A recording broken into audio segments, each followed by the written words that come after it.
Hey everyone, hey, how's it going? Alright, hope you're having a great Sunday. Okay.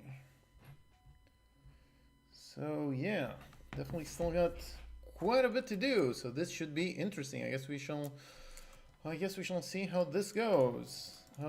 Yeah, basically last chance to finish my game. Let's see if I can finish it on time.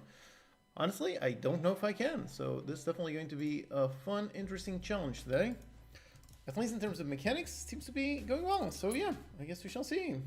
So hey everyone, how's it going? Hope we finish this game tonight. I also do hope I can finish it, so I guess we shall see, yeah. Cut Monkey recently, and selling your kitchen chaos tutorial. Nice, really great t-shirt. Oh, thank you. That's awesome. So best of luck with your nice cat game. So yeah, that is cool. That is awesome. Definitely go ahead, take your time, make sure you're actually learning, and yeah, I hope it goes all very nicely. Okay. Seems like my microphone is even lower than it was yesterday. I don't know. Because the whole thing is already on the maximum, so that's why I don't... Like this, yeah, like this is lower.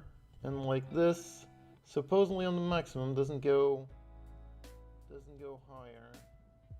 Okay. Okay. Nope, nope, nope. Okay, it never goes past the -20. So suddenly, even though technically I think I can enable the other thing.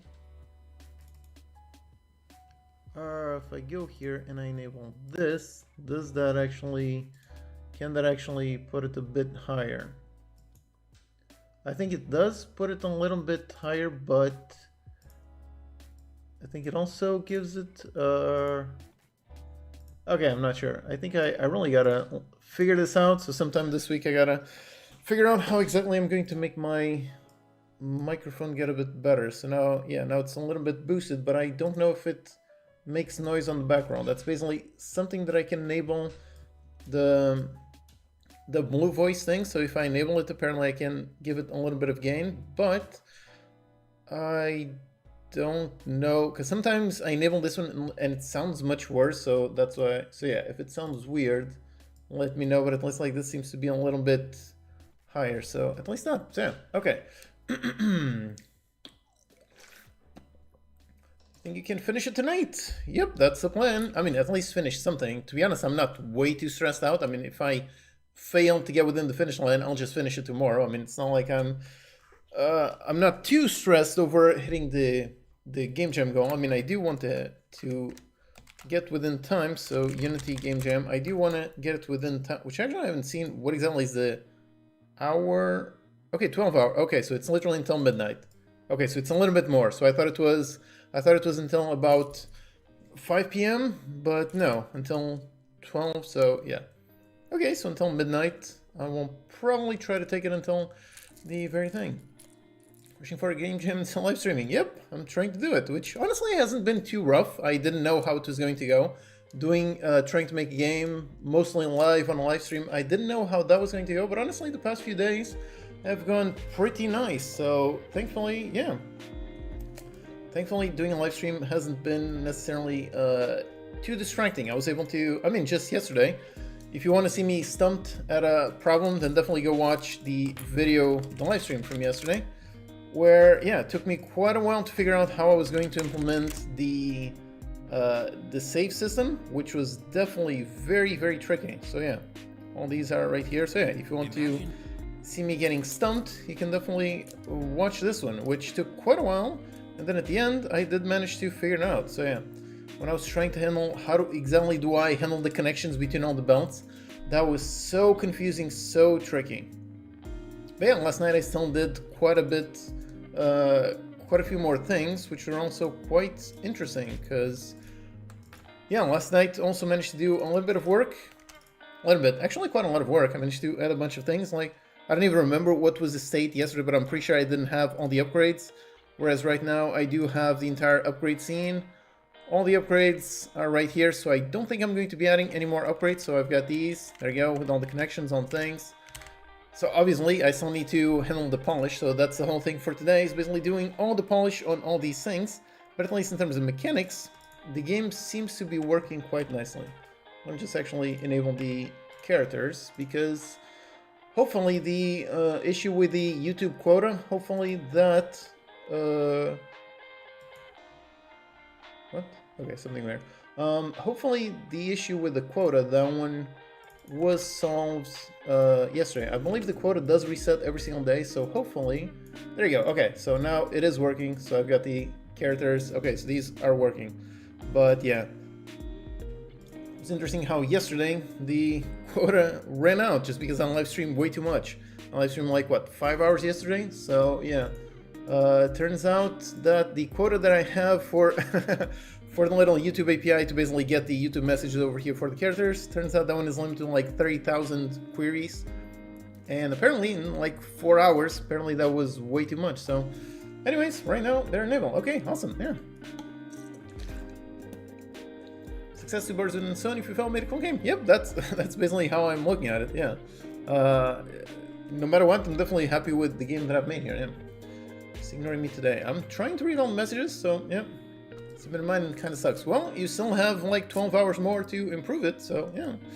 People to answer game dev questions and give advice in the stream. Depends. I'm mostly focused on trying to finish the game, but yeah, if I can answer something, that's great. Just stop learning C# from your tutorials on your live stream to relax a bit. Oh, that's cool. Yeah, definitely. Relaxation is important. You can't just be hardcore learning all the time. If you do that, your brain will fry. So yeah, you definitely have to take a little bit of time to slow down a little bit. Yeah. We're 13 hours straight and give it a bunch of polish. That's a goal. Basically polish a bunch of stuff today. Because yeah, right now, as you can see, there are no visuals. So yeah. Just found out your channel. Nice. Wanted to point out that you have some amazing content. Oh, awesome. Thank you. It's nice to get some knowledge as a total beginner now that I'm getting into Unity. Thanks for the tutorials. That is awesome. Thanks for watching them. I hope they help you quite a lot. Thank you. Tell me what flow of game development like. First, things make assets and code. What? Well, first you learn the basics. And then you worry about, do you want to make assets or do you just want to be a programmer? Because you don't need to do everything. If you're like me, I'm mainly a programmer. Like, I'm not going to be making any assets for this game. Like, maybe I'll make some basic 2D sprites, but for the most part, I'm going to be using the asset store to help me. So yeah, nowadays, thanks to the asset store, you can make games, make entire games from start to finish without needing to make any assets yourself. You can just use, I'm talking about assets in terms of visuals. So you can just be a programmer, just write code, and then use visuals for that, yeah. So I say thank you. I learned a lot by watching and trying your tutorials in the last years. And in 3 weeks, I'm watching my first game. Awesome. Congrats with that. That is cool. Yeah, definitely. Best of luck with the game. That is cool. So yeah, it's always awesome to hear people that start learning from my games and then make their first game, then hopefully make some really awesome, really successful games. So that is definitely cool. Yeah. Are you making it with dots? Nope. This is all 100% game objects. Can you show us what you made? Yes, I actually do want to do a quick playtest because I haven't fully playtested since I added all the upgrades, so I still don't know how it is. It definitely might need quite a bit of balancing, yeah. Yes, there you go. There's the main time machine with time constantly counting down. Time is decaying. And to get that, I've got a bunch of crystals I can gather. I can gather some red crystals. I can place a miner over there, then place a belt. And that one is going to start gathering. And yeah, there you go. I didn't manage to gather one just because I spent way too much. But yeah, so as soon as time goes out, I go into the upgrade window. And over here, I can buy a bunch of upgrades. But since I didn't gather anything, I don't actually have anything to buy. So there you go, I get it, and as soon as I get crystals, and those crystals take away that one. So the more I gather, the faster I lose. So that is why first I need to gather 10 crystals, so that I can buy the blue crystals. These are time crystals, which these increase the time and allow me to survive for a bit longer. So now I've got over 10, so I can buy the blue crystals. And I can go ahead, start mining the blue crystals, and place the belt. And there you go. Mining is, and those will kind of counteract the other ones a little bit. Let's see if I can place another belt as well. And I've also added logic for the belt collision, so right now I wasn't able to place that belt because there was a collision. So yeah, that was something very important that I had not added yesterday, so I need to add that one. And yeah, right now I've got that one, so yeah. Now I've got the various belts that I can do, so I can add those, I can start gathering more and more things. And by gathering more and more blue crystals, basically I'm surviving quite a bit longer. So let's go like this, let's see if I can place another belt there. Okay, great. So there you go, constantly getting tons and tons of blue crystals, so trying to survive a bit longer. I guess you should have some kind of time to basically store, so that's good. Let me actually add that to my to-do list. It's over here on my to-do list. Got a bunch of things still need to do. So the belt collisions, yep, I did that one just yesterday, which is actually quite tricky. it was quite tricky to think about how exactly can I make this work, but at the end I did manage to make it work, and it was relatively simple. Look at that, I can make a belt, and that one starts gathering. And previously, the items, they would just go to the end, they get all bunched up, but no, now they actually take some time. And now if I go ahead and I add some more on the belt, there you go. Now they keep moving, and they move towards it perfectly just like that. So that's really awesome. That was something that was really tricky to figure out how exactly am I going to do this, so I'm very happy that in the end I was able to do it. So let's get some more mining speed, that one is good. And start gathering some purple crystals, which I can afford as well. So let's start mining some purple crystals, and for that let me actually demolish this belt over here. And for the purple I'm going to need both reds and blues, so let's make it purple and make a belt from there to there. And from, crap, I gotta survive a little bit longer so I can build it. And a belt from there to there, and then from there to there. And I can't go there. Oh, can I? Okay. Yeah, that's the issue with the, for the... I've got way too many connections. That's the thing that's, in terms of polishing this is gonna be tricky. But at least over there, I think I should, so the building manager, let's go into that one. And for the debug box over here, let's actually make it a little bit thinner. Instead of 0.8, 0.6, make it a tiny bit thinner so they can basically merge together. Because the thing is it's not perfect, but yeah. So anyway, so like this, so I'm gathering reds, I'm gathering some purples over there. So this is the crafting machine. It is crafting, combining both reds and blues, converting them into purples, and the purples go there. Yep, there you go. They put on that. Now I can make some nice big blues. 100 blues and 50 reds. Yep, I do have those, so I can make some nice big blues. Let's craft some big blues. Let's demolish this one and this one. And this one is basically going to take those and create big blues. Okay. Yeah, the time is definitely not surviving way too long, because I can't get any faster, but yep, I am gathering the big blues. So yep, awesome. Now I definitely need icons for all those things, but so far, yep, I'm gathering the big blues, so far that is going well. Like that, yeah. I'm planning to make a bigger project, but my PC is basic. Oh, well, I mean, you can definitely learn a lot by making small projects. I mean, this project that I'm doing here, despite being a factory game, it is still quite performant. I mean, to be honest, I haven't really used the profiler yet, so I don't know how performant it is. But so far, it's actually going quite nicely, so yeah. Okay, let's see, can I... Oh yeah, I also implement the merger and the splitter. Those two are very good. So let's actually get the merger.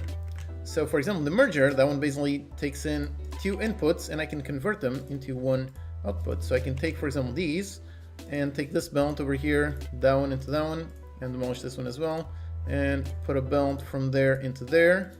And I did not make it in time, so yeah. The belt from that one into that one, and I can't because that gets the collision way too much, so handling the collision is going to be a little bit tricky. But yeah, there you go. So yeah, that one basically takes 2 things and merges them into 1.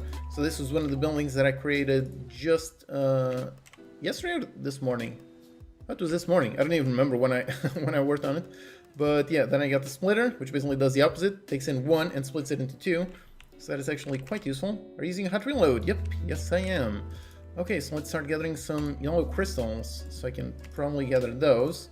So start to gather those, and okay, so I'm going to need another merger, because that's the thing, it becomes super tricky as to how exactly do I merge all of them. Okay, so I think in terms of balancing, this is definitely going to be super tricky, but because right now, for example, things are going down way too fast, so I definitely need to... Okay, did I make a mistake? Okay, but that was a mistake, right? Basically, I add that one, and when demolishing this one, it did not clear that one. Okay, so that's a bug right there. Okay, I gotta figure out how do I solve it. Basically, destroying the thing does not clear it. Okay, so let me lose that one again. Okay, great. Now I connect this one into that one, and that one's basically going to merge both yellows and reds, so I've got just 1 input going here, so that's good. Then I need some more things, crafting some more big blues. So let's craft some more big blues. And over here, let me demolish this one. Let me make another merger. And on the merger, I'm going to output from there into that one. And for the input, gonna go, this is the big blue going in there, and this is the big blue also going there. Nope, I can't, so I gotta go a little bit more like this, and then like this. Okay, and then I need to gather some more blues. So let's go back, because I'm definitely dying way too quickly. So how do I do that? Well, let me take a splitter. So I take the blue from here, I split it, or did I make the merger? I made the merger. Nope. I want to demolish that, so let me make a, what, I don't have the splitter? I thought I got the splitter. No, apparently not. Nope, okay. There you go. Okay, I got the splitter, so I can split that one. So basically I take this guy over here, I mine those blues, and I split them one there, and one going here, and going here. Got those two. But yeah, that one is gathering way too fast. Let me actually buy the decay start. I can buy that one. The time amount, increase that one. Decay speed. Okay, so now I should be able to last a little bit longer. And now this guy is making those. Okay, so I need to upgrade the mining speed, but everything else seems to be working nicely. So those are gathering fast.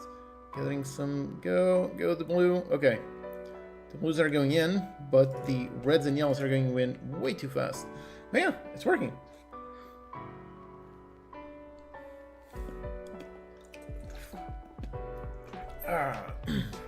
I'd like to have your knowledge. Please deliver it to me at your earliest convenience. Sadly, that's not possible. I really wish I could just take the knowledge that I have in my brain, just pass it on to your brain. But nope, that is not doable at all. So yeah, in terms of gathering that, it really requires... Trying to think how exactly can I get more blues out of this, and I don't think I can. That's the thing, I gotta modify the map to get a bunch more nodes, because right now I can't really gather any more blues and stuff, so I definitely need to get those. So yeah, there's no way for me to transfer my knowledge onto your knowledge. Hey, Dulcie Games, how's it going? There's no way for me to transfer, so the only way is basically for you to do the same thing that I've done. So basically, go through the process of gathering a ton of knowledge, and if you do that, if you build lots and lots of things, you will eventually be able to have the same knowledge that I have. Okay, so that's a bug that I need to fix. That when I destroy the belt output for a merger, that it basically does not clear that one. So that's one thing that I need to sort out. And then the blues are working fine, so that's good. Nice. That's on using AI tools. I find that for me, they slow me down more than they help. So for me, I don't really use them too much, but if they help you in your own personal process, that is awesome. I definitely recommend you use anything that helps you make better games faster. So yeah, if that helps you, then definitely do that. Okay, so I can buy the decay start. That one seems, yeah, that one has basically the same cost, 30 purples. And time amount, 50 purples. Yeah, because I guess time amount, that is a very good upgrade, so I guess I'll go for that one. 50 reds, 50 purples, and 50 reds again? Did I do that right? Let me see the upgrade for the time amount 2. Reds, purples, takes yellows. Why are yellows? Yeah, that one says R. It's meant to be a Y. Okay.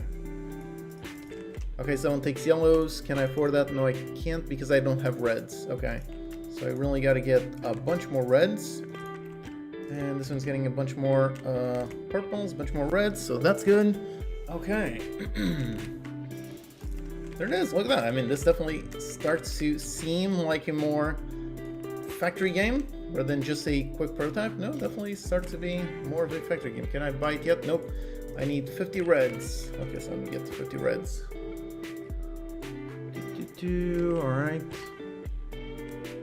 Yeah, the fact that I can't really so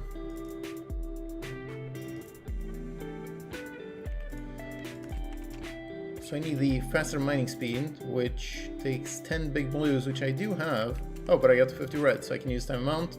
And that increased by quite a bit. Okay, so that's good. That is good. That is good. Tried the new Unity Graph Toolkit. Nope, I haven't, but from what I've seen, it is actually really awesome. And as far as I know, it's a tool they're actually using for building all their tools. So like visual scripting, shader graph, VFX graph, as far as I know, that one is using the Unity Graph Toolkit. So yeah, that means it's already very capable, already tested in production. So that is really awesome. Can I afford this one? 20 reds, 20 reds. Oh, I don't have 20 purples. Okay, so I need 20 purples. Yeah.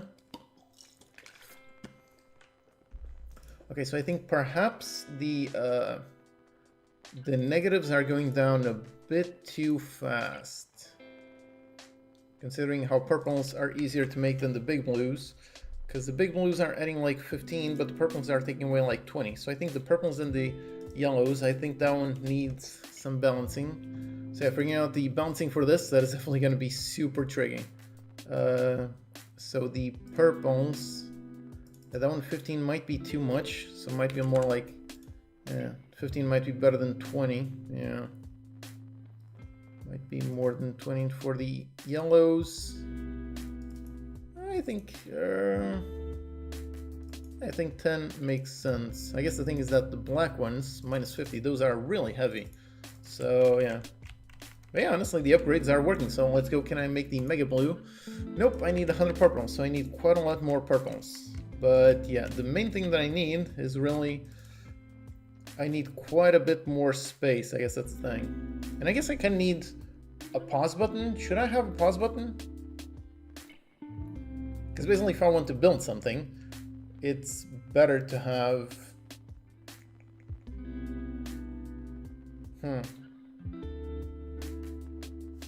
Okay.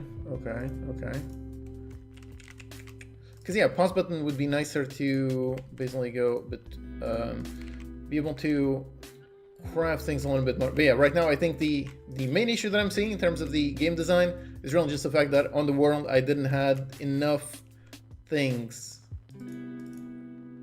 Basically I just got 3 resource nodes, and yeah, definitely need more because I've already added the logic where I can't place too many buildings near one another. So I can only place like 3 miners over there. Right now I don't have any more miners, so even though I'm trying to get some big blues, some black crystals, I can't really get those. I can get the miner speed. That one should be mining quite quickly. And that one is mining quite quickly, which is nice. Is that one actually gonna... Oh, because it's just 1, so it's probably not going to be mining fast enough, but that one is. Look at that. That one is, and they are bunching up. That is cool. And those are bunching up. That is also quite cool. Okay. So far, I think, yeah, I think the design is working. So yeah, I definitely do need different, more resource nodes. But yeah, in terms of the logic is working, and basically the end of the game is going to be when you unlock everything and manage to survive when this one is on, when the decay is on -100. If you survive that, congratulations, you have won the game. So yeah, in terms of logic and mechanics, it looks good. So, considering how I've got about 12 hours left, I think that's 12 hours to polish the game as much as possible. So yeah. Abraço, Brasil. Hey, obrigado. Thank you. Nice. It's really good at summarizing some random list of algorithms, for example, those annoying file handling algorithms. Yep, I'm definitely a big fan of AI when it comes to explaining things to you. So if you don't understand some kind of algorithm, then asking the AI to explain it to you, I do think that is a very, very good use case. So yep, that is definitely a nice one. Okay, so let me go on the map, on the world itself, and over here, let me actually make a nice container for this. So node red there, make sure the scale is like that. Let me put all the reds inside the node red. Then let me make one for the node blue, and for node blue put it up there, and all these are on the node blue. And then for this one, let me make one for the node yellow. Let's put it up there, and for node yellow, put them all right there. Okay, so I got all these nodes, and now let me duplicate them, which actually on the map I need to make it quite a bit bigger. And I'm not going to be using this same thing, but still, for now, keep it like this. But yeah, so I got the node blue. Let's get another blue node right there, another blue node, maybe over there, another one, maybe over there. And for the red ones, put one there, one there, one there, one there. Okay, just got to make sure that it's not on the Y. And for the yellows, put one there, and one over there. Okay. Good, so I've got enough things over there, so that's good. All right, so... Okay, so I got the nodes, and Where's the chill music we've got? It's a very nice DMCA free music. Where's the chill beats? It's quite nice. Where's my tab? There it is. Chill beats. Yeah, it's this one right here. This one right here. So yeah, lo-fi chill beats, 12 hours DMCA free. Because I previously used to use the one for Lo-Fi Girl, which is like the popular one. But that one, for some reason, that one has copyright. So that is actually quite annoying. Yeah, because I used to use that one in live streams, and they were always getting copyright strikes just because apparently Lo-Fi Girl does have copyright, which is a bit strange considering how so many streamers use them, or I guess they used to use them. I assume, just like myself, they started using different amounts of different types of music just to not get those copyright strikes, so that's a bit annoying, but anyways. Very good, thank you. It's been real fun to watch you put this together. Thank you, yeah, it's been interesting to make a game live on stream. Thankfully, it has all gone quite nicely, so yeah, it's been quite good, yeah. Seems to play my game. Oh, that's great, yeah. I hope it goes very well. Nice. My team will continue making the game after the jam to possibly make it a full release. Yeah, I mean, that's one of the best things about game jams, is you can try out a game idea and you can see on the game jam, does it actually get good feedback? And based on that feedback, you can decide, okay, is this a solid idea that is worth spending the next 3 to 6 months working on? Or is it something that, okay, we spent 48 hours making this prototype, but no, let's not move ahead with it. That is one of the best use cases for game jams, basically for validating ideas. Because if you make a game for a game jam and gets a lot of attention on the game jam, gets a lot of votes, a lot of positive votes, a lot of positive feedback, that is a very great way to see, okay, I might have something here. And on the other hand, if you make a game for a game jam and you get literally 0 votes, no feedback, no nothing whatsoever, that is also a sign that it might not be wise to spend 6 months on that project. So in that case, you made a prototype, you made an idea, you tested it out, it didn't work out, and you really just spent 48 hours as opposed to wasting 6 months to 1 year trying out something that doesn't work. So yeah, game jams are really awesome for validating game ideas, trying to figure out what might be your next project. So in that sense, I do think they are absolutely excellent. Mega Bonk, I haven't played it, but it is very fascinating. It's an insane mega hit, and the whole thing about, is Danny the one behind it, or is it just a fan of Danny? I also find that part to be fascinating. What is the developer behind that game? Nobody knows, but yeah, definitely seems like a very interesting game. A very big hit, definitely one of the biggest hits of recent memory, so that is quite impressive, yeah. Tried not allowing the player to save up resources between rounds. That would add a lot to the receive after each round, so you can't just play more to save up. I've thought about that, but I don't think that would work. I think that would be way too frustrating because on each round you can only gather a handful of things. So if I went to that, I would have to make by default rounds much bigger. At that point, basically the whole thing of the whole reset mechanic would kind of not get involved at all. That was honestly also the reason why previously I wanted to basically destroy all the machines. Then when you reset, you got to build everything from scratch.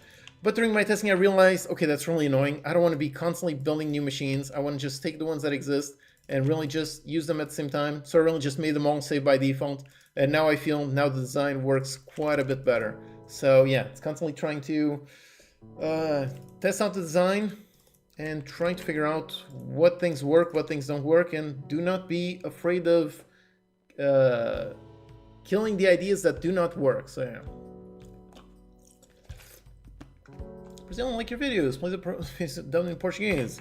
If I had time, I definitely would make videos in both English and Portuguese. I think that would be fun. But yeah, finding the time to make every single video twice, that is pretty insane. So nope, I don't think I won't be able to ever do that. Would be fun, but nope, not doable. Okay, so that one is going there. Minor speed, I can't afford that. And the purple crystals. So I've got these, and yeah, definitely getting the splitter. That one is definitely very important. And I'm trying to merge those, trying to get those in as much as possible. Okay, those go in, and yeah, I really do need the merger, but I can't afford that one. Minor speed, trying to mine quite a bit faster and so on. So yeah, great. Netcode or Photon, better for networking. I've only used Netcode, and it's awesome. I don't know about Photon, but I've heard great things about it. So both are great. Use whatever you want. Played factory games such as Factorio. Yep, I've spent many hours on Factorio, many hours on Dyson Sphere program, and a bunch of other factory automation games. I'm definitely a big fan of the genre, although I've never actually played Satisfactory, so that is one that I still have on my to-play list for quite a while. But yeah, it does seem awesome, and it also does seem like a very time-consuming game. So yeah, that's the issue with those games. Those games are really awesome, but they basically consume your life, so it's kind of funny. You end up doing the conveyors. Basically they're just one object, and basically they take in a list of time crystals and they just move them around. And then for the logic of the collisions, that was actually quite complex. Basically I had to find the distance between crystals, and basically I just do a bunch of math to try to figure out, do I move every single object on the belt or not? So basically if the final object is already at the very end, then basically only move the previous one until it gets within this distance, and then don't move it anymore. And basically adding the logic to make sure I can't add them all if they are, so yeah, basically if the distance is big enough, I can add it. If it's not, I can't add it. So yeah, that required quite a lot of thinking to figure out this whole thing, figure out how to make this all work. But yeah, at the end of it, it works quite nicely, and I'm quite pleased with how it finally came out. So that was fun. Same thing but along the spline. Yep, you can definitely do that. You can definitely use splines as well. That appears to be not any. Yeah, I have no idea who it is. Yeah. How to code while watching your tutorials.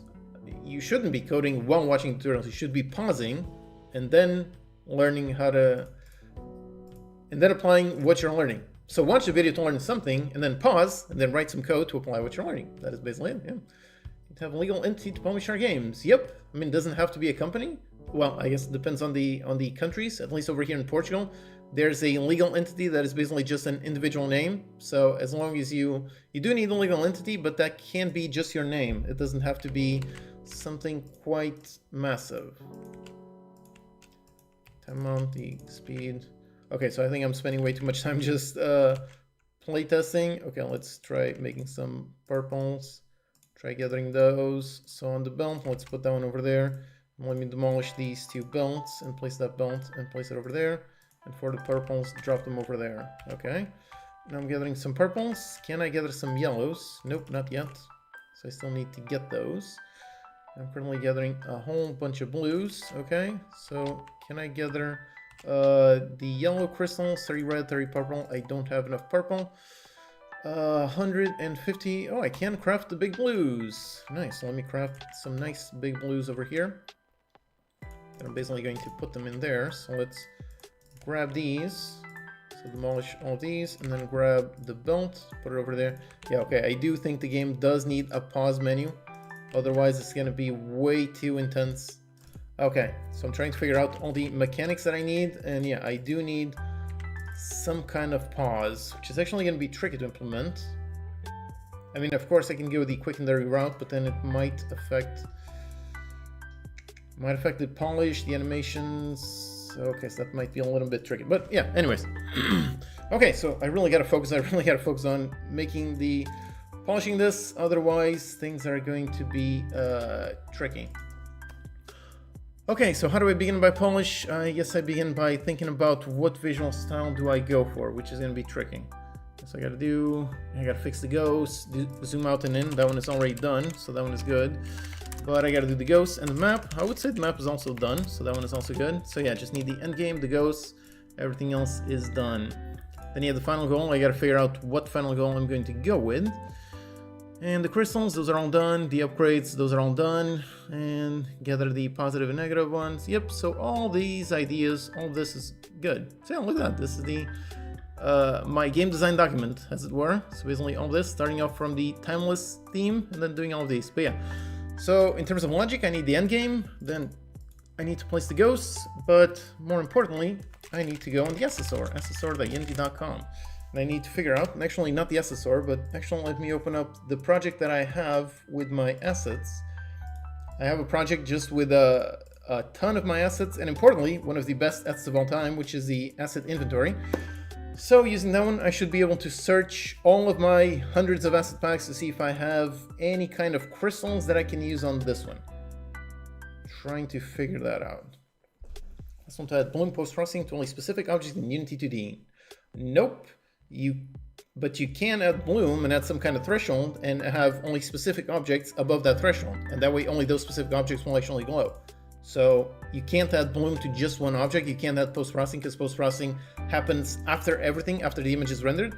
So you can't add post-processing on individual objects unless you do something crazy with multiple cameras, but I'm guessing you're not doing that.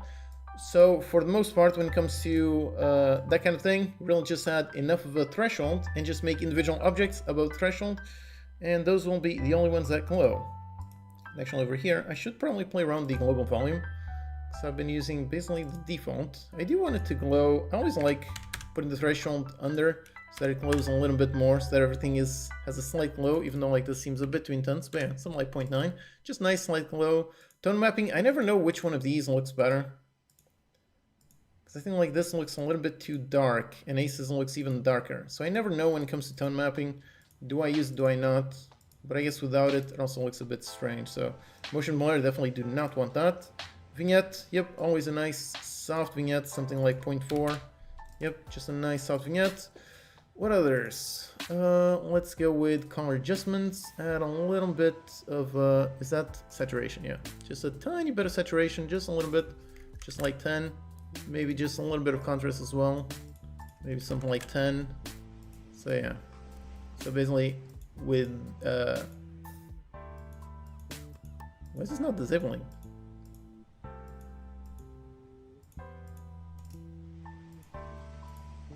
It's a bit strange. Disabling the global volume isn't actually disabling the... Why is that not disabling on the camera? Got post-processing? Yep. No anti-aliasing, yep, no need for that right now, but yeah. Background type things. Yeah, why is the enabling and disabling the post-processing is actually not... Why is that not applying change? Do I have multiple post-processing? Do I have multiple things with multiple volume components? No, I just have one. Okay, so that's strange. I mean, it's not a problem, but it is strange how I'm enabling and disabling the volume, and for some reason, it is not disabling or enabling post-processing. Why not? Okay, that's definitely very strange. I mean, again, it's not an issue, so it doesn't bother me, but it is strange as to why that is happening. So, okay. Anyways. Light from the skybox. Boom! Look at that. I mean, that almost looks like a different style. Like everything is glowing, everything is white lines. That can be fun. But, yeah. Skybox intensity, do I go with that one? And for directional light, do I make it maybe a little bit more intense? No, I think on 2 looks a bit better. Yeah, real time with that. Yep, I do think that is good. Let me just add some ambient occlusion, which is always a fun thing. I always do like it. So I just need to find the settings, find the render asset. Not this one, there you go. The render asset, yeah. This one. Oh, it already has screen space ambient occlusion. Didn't even notice it.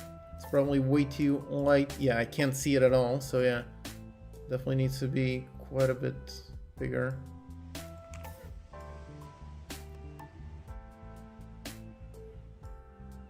Okay, definitely needs an insane amount of intensity. Okay, so it's the direct light. Okay, for the radius, put it a bit like this.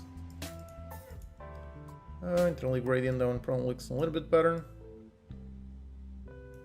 Okay, something like this. There you go. So that makes it a little bit more ground. So that's always good. I'm always a big fan of screen space ambient occlusion. I think it always looks very good. And yeah, even like this, super intense. Yeah, I think that's good. Okay, that is nice. So yeah, again, it's not very strange. I can't quite figure out why that one isn't making any difference. I really don't know why, because yeah, I don't have anything else. Nope. Everything else is fine. Again, it's not an issue. It doesn't bother me, but it is strange how... Okay, so here it works, disabling and enabling post-processing.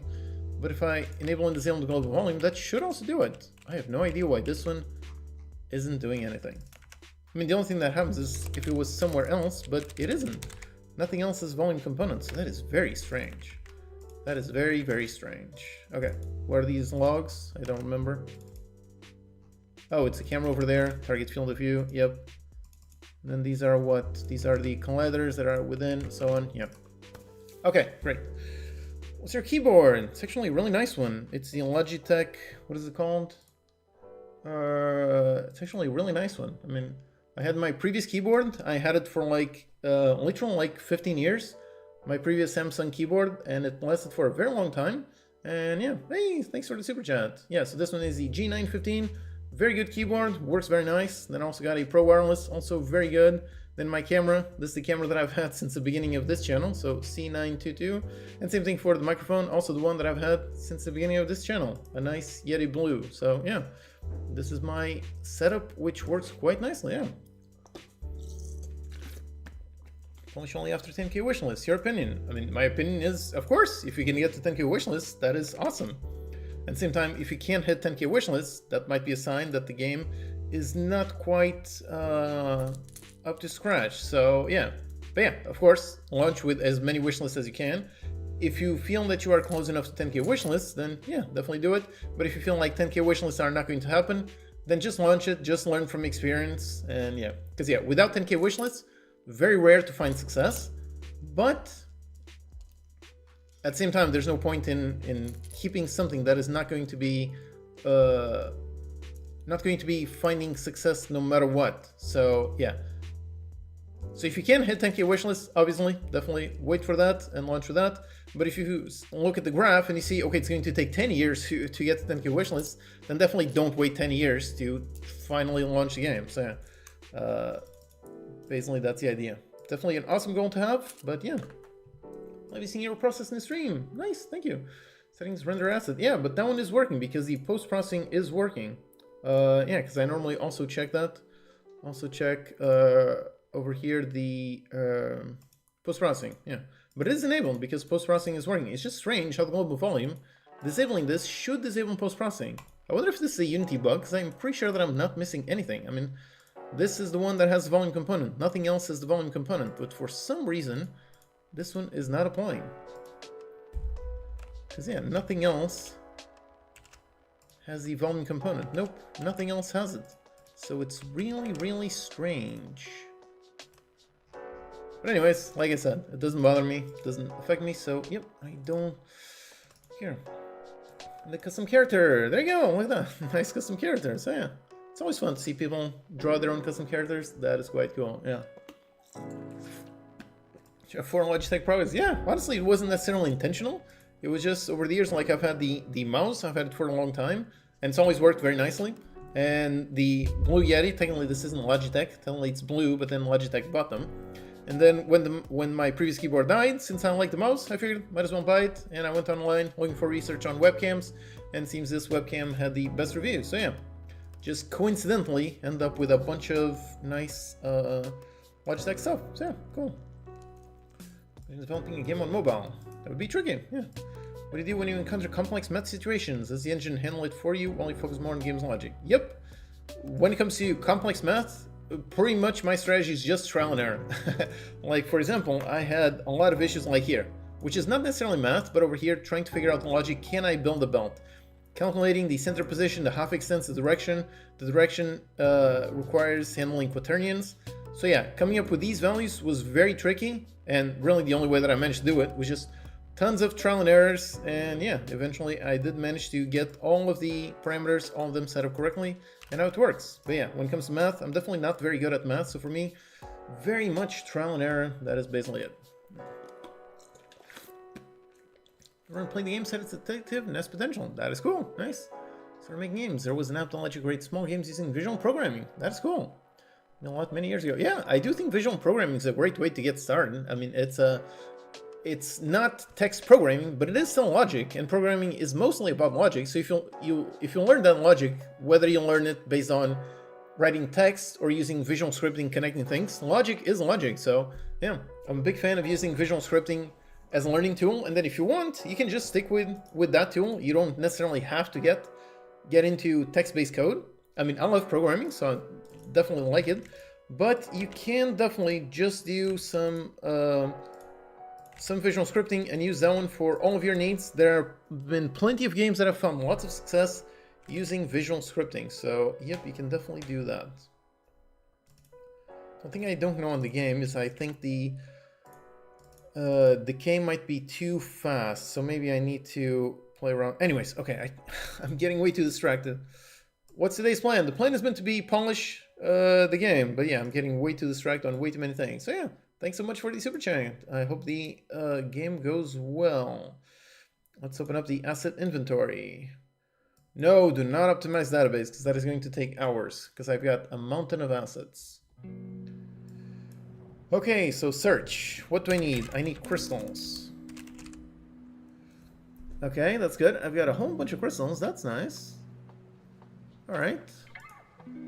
I guess that's also the question. What example do I go for? More realistic style, more low poly style? I'm always a fan of the low poly style, so I think I'll go for that one. The one thing about this one is how it doesn't seem to recreate previews. That is always the slightly annoying thing. Vision process. Give you a super chat after the game success. Awesome. Hey, I hope it is very successful. Okay, so this one is trying to generate previews. That is the one downside about this asset is it seems like most times the generating the previews doesn't work. I don't know if that's specific to this asset or based on, I think it's based on how Unity themselves generate previews. But, oh, look at that. See, a bunch of them worked, but these did not work, so I don't know why. But anyways, so a bunch of them worked. Although these are 2D, so let me actually filter out. Yeah, prefabs, but I can't search for 3D prefabs. Nope. Okay, because yeah, I'm pretty sure this is a 2D sprite, right? But these over here, these are actual crystals. These are also crystals. I quite like these. Stylized Lost Cave. Okay, those are nice. These are pretty big individually. Okay, those are nice. Okay.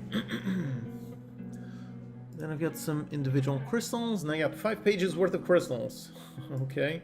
So let's see, which ones do I choose? These are super individual. Low poly rock spec. Oh, that's probably a good one to grab all those things.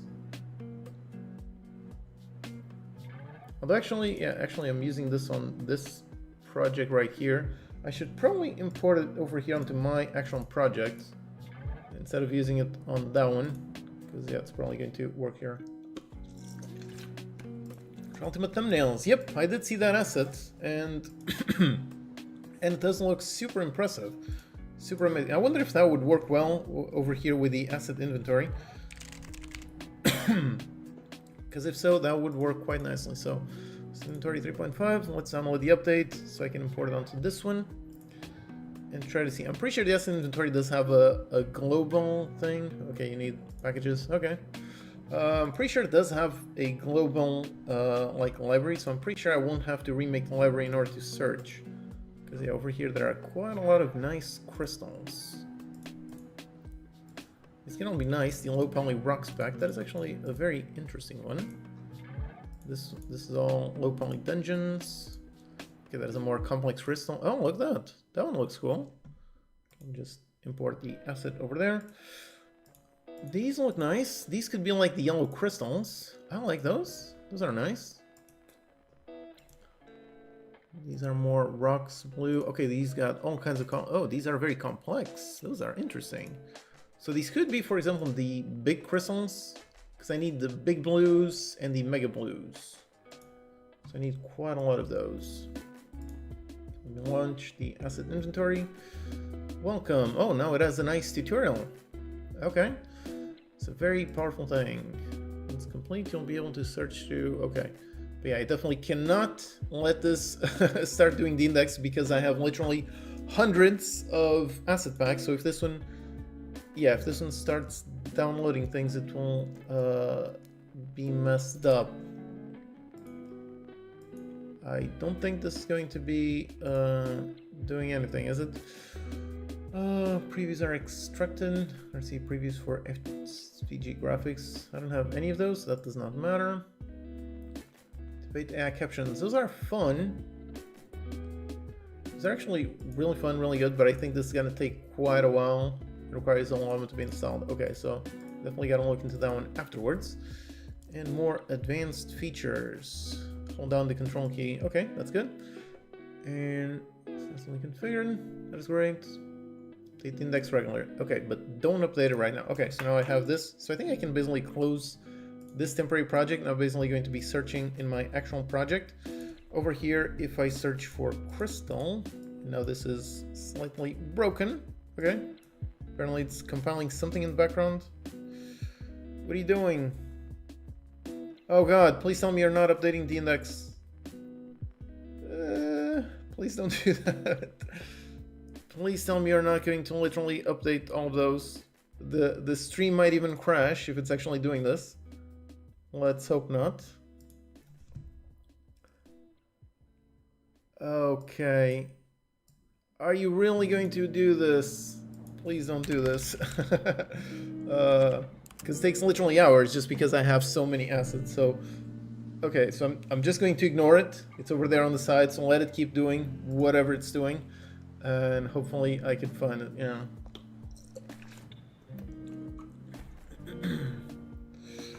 Mr. Arson made some crystals on Discord. Oh yeah, he said something. I didn't see it. I didn't have Discord open for something. Let me see my Discord.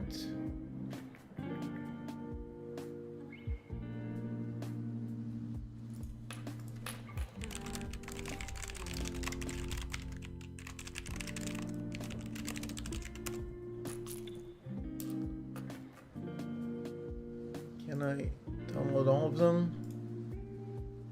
It says all crystals are... Okay, let me try to see this one. Oh god, I've got way too many things open. And yeah, that one is still updating package details, but thankfully it's just package details, so it doesn't seem to be actually doing things. Okay, so let me put over there. Let me make an assets folder. All crystals.fbx. Okay, so I'm gonna worry about this in a little bit. Yes, that one is open. Yes, it's the all crystals. Okay, so there's literally all of them. So I guess I gotta get them all individual.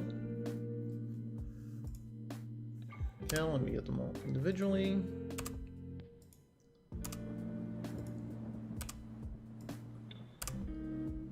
Okay, so now let me copy all these. Okay. What's their... Okay, let me see. Actually, for these, I can probably keep them... Well, probably sort of... Okay, they're just way too tiny.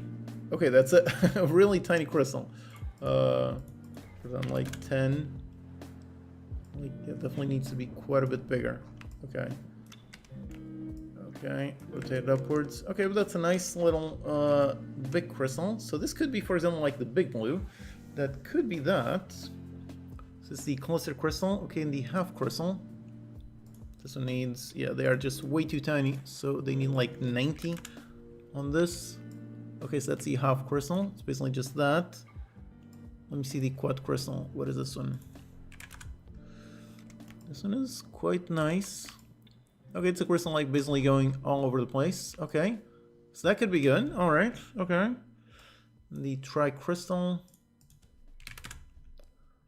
It basically just has a triple, or actually it seems very similar to that one. Okay. Okay, but yeah. Okay, so I do like these models. These are looking quite nice. So let me see, how did I set up my time crystals? There you go. I got my time crystals. So I can go, for example, onto the blues.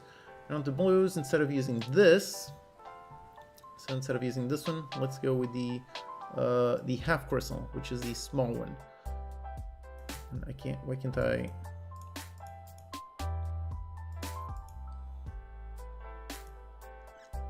Do I, oh right, I need to drag the thing itself, the mesh itself. Except it's way too tiny. So yeah, let's put this one like that.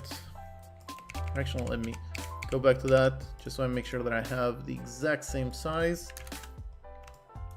Okay, it's like this, it is going to be way too big. A little bit smaller, a little bit like this, on the middle, okay.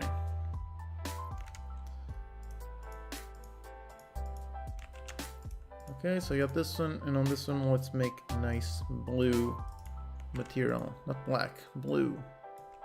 There you go. Okay, so I think the good news is that since I set things up correctly, I should be able to easily just modify them and they should work fine. So, crap, I gotta first, well, let me unlock everything. Go drag the blues and try to see. And okay, the blues are not visible. Why are they not visible? Did I make them way too low? Let's go on the time crystal blue. It is there.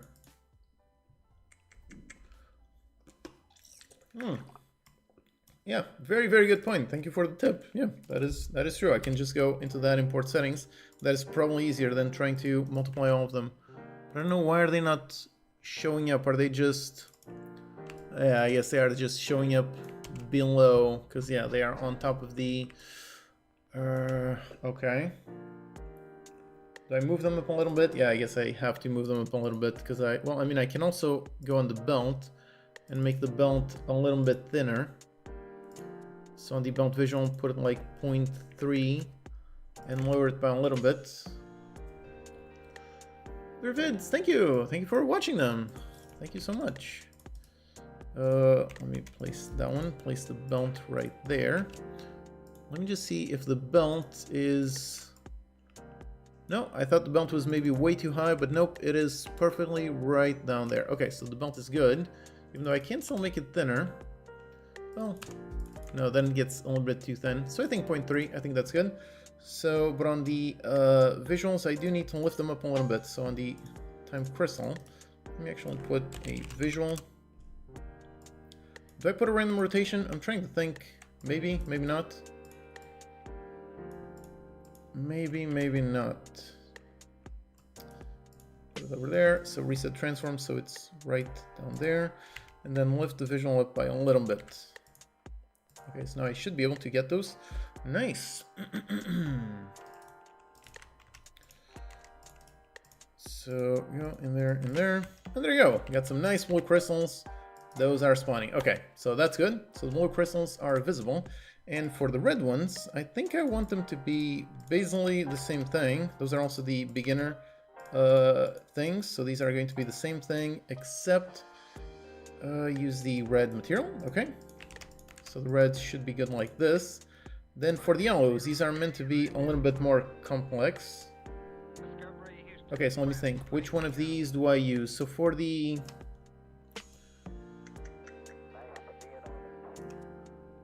I mean, for these, I definitely want these. So the cluster crystal. And yeah, let me actually go on scale factor, put it on by 100, multiply it. Oh boy, now it became way too massive. Okay, so let's put all these back into 1. And yeah, so on these crystals, put them all in 100. Convert 1 millimeter to 1 minute. Okay, I don't know, but yeah, just like this, it is good. Now let me make sure that, yeah, because now that one is going to be way too big. So let me go time crystal blue on this one. Yeah, now it is way too big. So put it back on 1, enable the sphere. Okay, now it's way too big on this one. So it has to be sort of like this, 0.49. Okay, so let me go on the reds, and on the reds, put this one, same thing, 0.49. And that should be roughly inside the sphere. Okay, so that's good. So I got those, and then for the cluster crystal, I'm gonna use this on the mega blue, so that's the biggest one. No, that's a crafting machine. Time crystal, mega blue. On this one, let's use the cluster crystal. Okay, put it like that. And actually, I think that one is not pointing upwards. So lift it up by something like this and put it in a blue. This one material is my nice blue material, and actually this one mega blue. Let's make a nice mega blue material that is gonna glow a little bit just for fun. So emission, put it nice blue emission, maybe 1, 2, something like that. So now if I go, I can get rid of all these just for testing. I can drop, for example, I can drop each of them, just see. So time crystal blue, so it looks like that. That looks good. Then the red looks like that. That also looks pretty good. Do I got 2 blues? Oh, I forgot to disable the sphere. Disable it. Okay. So I got 1 blue, 1 red, then time crystal for the mega blue. So that one is going to glow quite a bit. And for the big blue, that one I have to do, then the black, and then the purple, and finally the yellow. Okay, so for the yellow, let me actually go and grab, let's say 2 of these. Yeah, 2 of the small ones.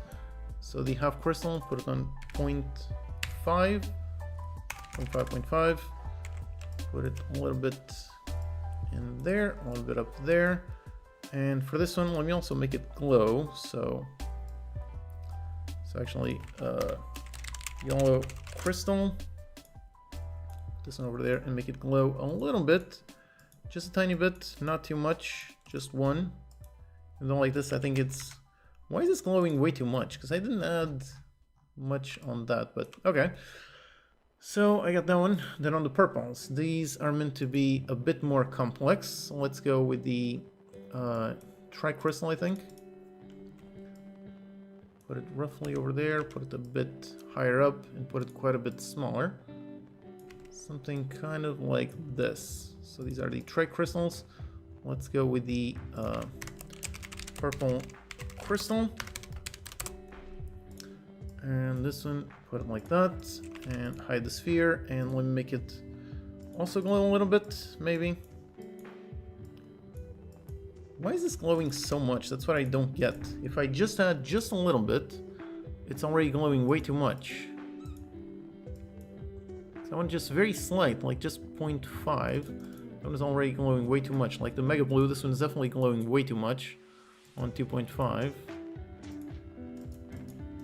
Yeah, those are glowing a little bit too much, but okay. And finally need the black. Now the black can't really glow, so yeah. Hey Bargy, hey, how's it going? Thanks for being here. That's cool. Thank you. How are you doing? All right. How's the game going? Are you still working on it? Because yeah, that definitely seemed like a very interesting idea, so I hope you do work towards it. Okay, so let's go with a quad crystal on this one. Make it, this one does have to be quite a bit big, because this is the big black crystal. Definitely do this, so that's the time crystal black. And finally, I just need the big blue. Let's make the big blue. How do I make the big blue? Maybe with the track crystal? Yeah, maybe this one. Just make it blue. Yeah, just blue without any extra glow. Or maybe a dark blue. Yeah, maybe a dark blue like this. Okay, it is definitely way too big. Cannot be this big. Make it a little bit smaller. Yeah, that was definitely way too big. Like this, but lift it up by a little bit.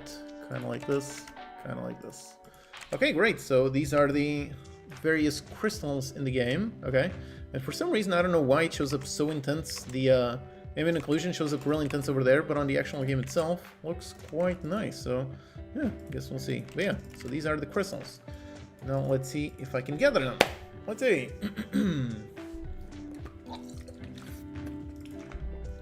It's for Game Jam. Yep, this is for Game Jam. In case you don't know, the Unity 20th Anniversary Game Jam, which is going to be ending in less than 12 hours. So yeah, definitely gotta hurry up.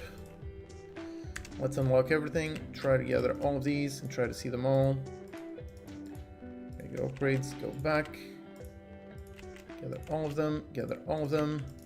And there you go. Okay, so I've got those. Now the question is, do I keep them like this or do I give them a random rotation? Honestly, I don't know. So on the one hand, I like the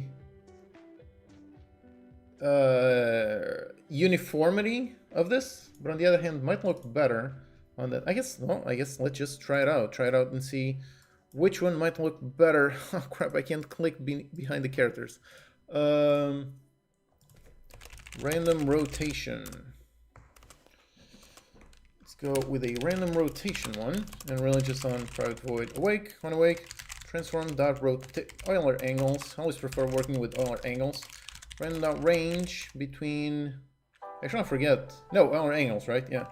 So 0 and 360F on the X, on the Y, and on the Z. So there you go, just a simple random rotation. So if I go on the time crystals,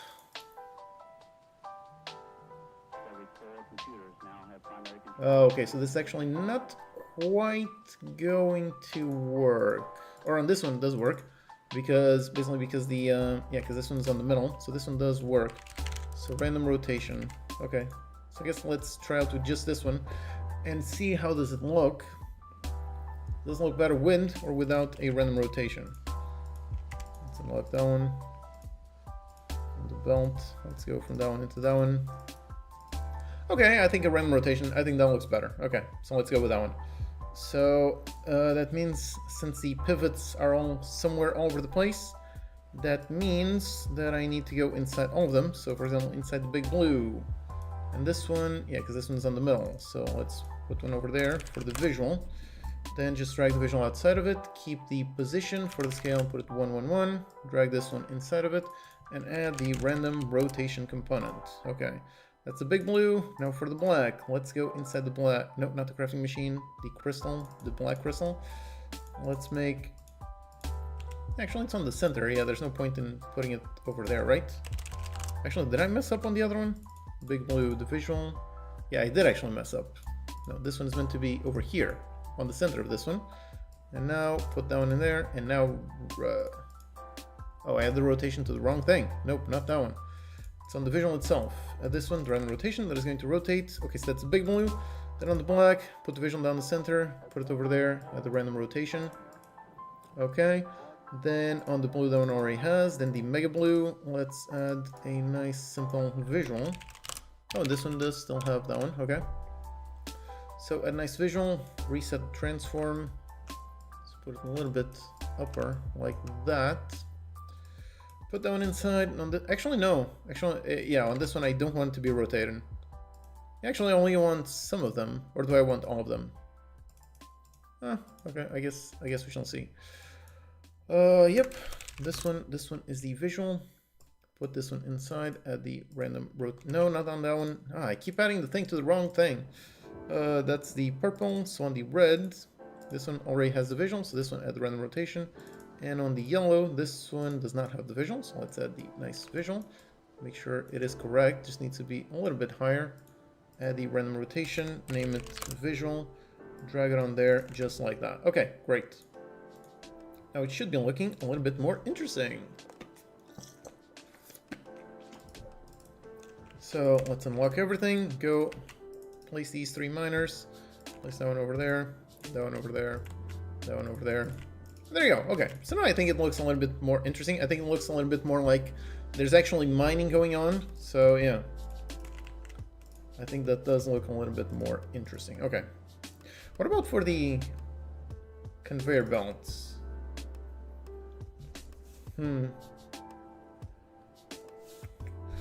Black crystal, you added inside the model, did I? Black crystal, yep, it is. Thank you for that. The random rotation like that. Thank you. Okay, so I think like this it should be good. Which means I've gotten a new idea for my game. That is awesome. That is cool. I mean, ideas can come from everywhere. So yeah, definitely. That is awesome. Yeah, it's great that you unite in Barcelona. It doesn't have to drive so far. I'm definitely not driving. I mean, Barcelona isn't too far, but still driving. That would be like what, 1 full day? Yeah, definitely. Way too insane. So yeah, just a 2-hour flight, so it's gonna be nice and cool, yeah. One question, is the project related only to 20th anniversary, or can I upload any Unity project game? I mean, for the Game Jam, it has to be a project for the Game Jam. It has to match the theme of the Game Jam, so you can't just upload a random project. It has to be made for the Game Jam and related to the Game Jam. But yeah, other than that, you can use whatever assets you have, whatever things you do. Okay, great, so far, so good. So in terms of crystals, I'm happy with this. I think this is looking quite nice. Okay, so if the crystals are looking good, then do I update those? Actually, I'm not sure if I should update those or not. Hey Danny, hey, how's it going? Yeah, I'm doing great. How are you doing? Let me go inside the node, and for this one, because for this one I'm using cube, and this is basically what all the other ones are using, right? Yeah, those are all using the cube. So I guess instead of a cube, I guess I could add like one of these crystals. It has to be one that is all over the place. So maybe the tri-crystal.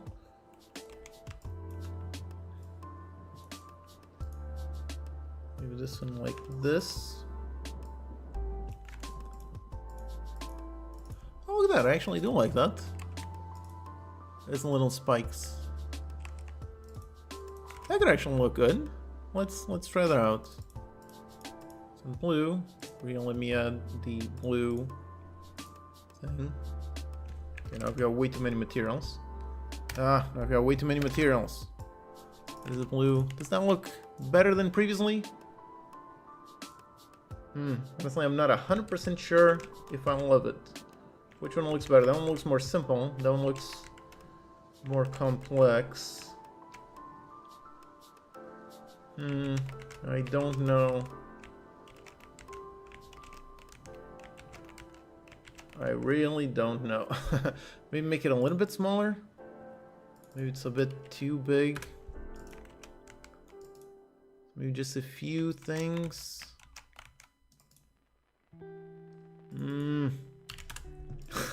This is my problem. I'm not an artist, so I don't know what looks good. I like simple. Simple looks good, but complex also looks good. I think I'll basically work on the visuals for everything else, and then depending on how much complexity that is on everything else, I guess then I will see if simple looks better or complex looks better. Because yeah, like this, I can't really tell which one I prefer. So yeah, for now, let me just ignore this, then come back to it afterwards. So for now, just remove it, and on the blue one, specs since they are not mine, turn normal. Yeah, the gray also looks good. I don't know. That is confusing. That is confusing. But yeah, okay, so for now, leave it like this, work on everything else. Okay, so on the conveyor belt, I would like to work on the conveyor belt, and I would like to make it like some kind of texture. And I want to try doing something that I don't know if it's going to work. Rather, I don't know if it's going to look as good as I think it might look. So, but basically on the belt, I got the belt visual, just like that. So instead of a dark gray, called belt, and on the belt visual, go inside and put the belt here. Put the belt. Okay. So now on the belt, I'm going to want to do a normal base map, and let's put this texture over here. Okay. Okay, because it's actually been a very long time since I've done like a shader graph. Do I still know how to make shaders? It's actually been a very long time since I've done something. Shader graph, let's make a URP lit shader graph for the belt shader graph, or just belt. Yeah, just call it belt.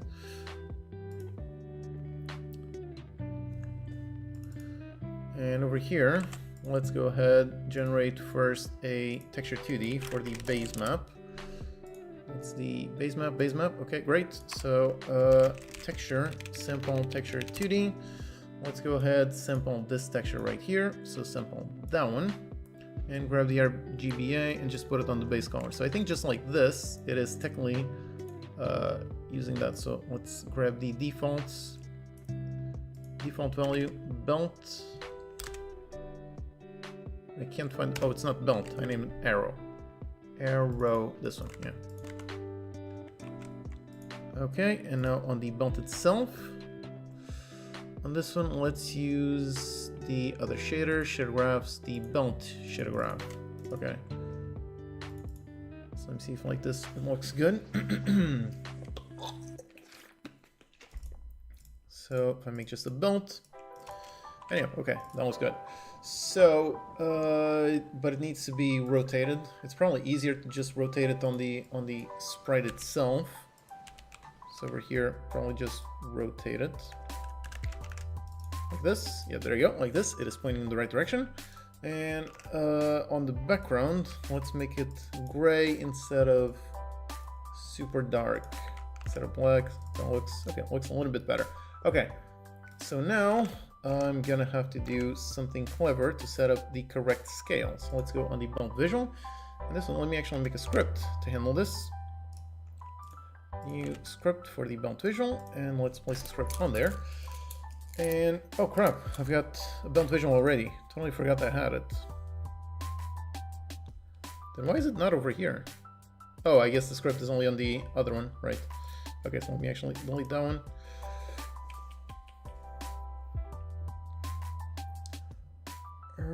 Put that one over there, like that. Interesting. Oh wow, look at that. The live stream has 180 people. Wow, that's quite a lot.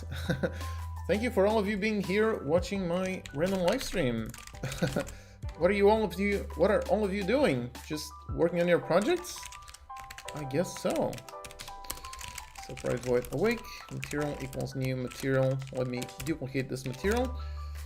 And then on start, so I've basically got the size. So on this one, I need to modify the texture offset.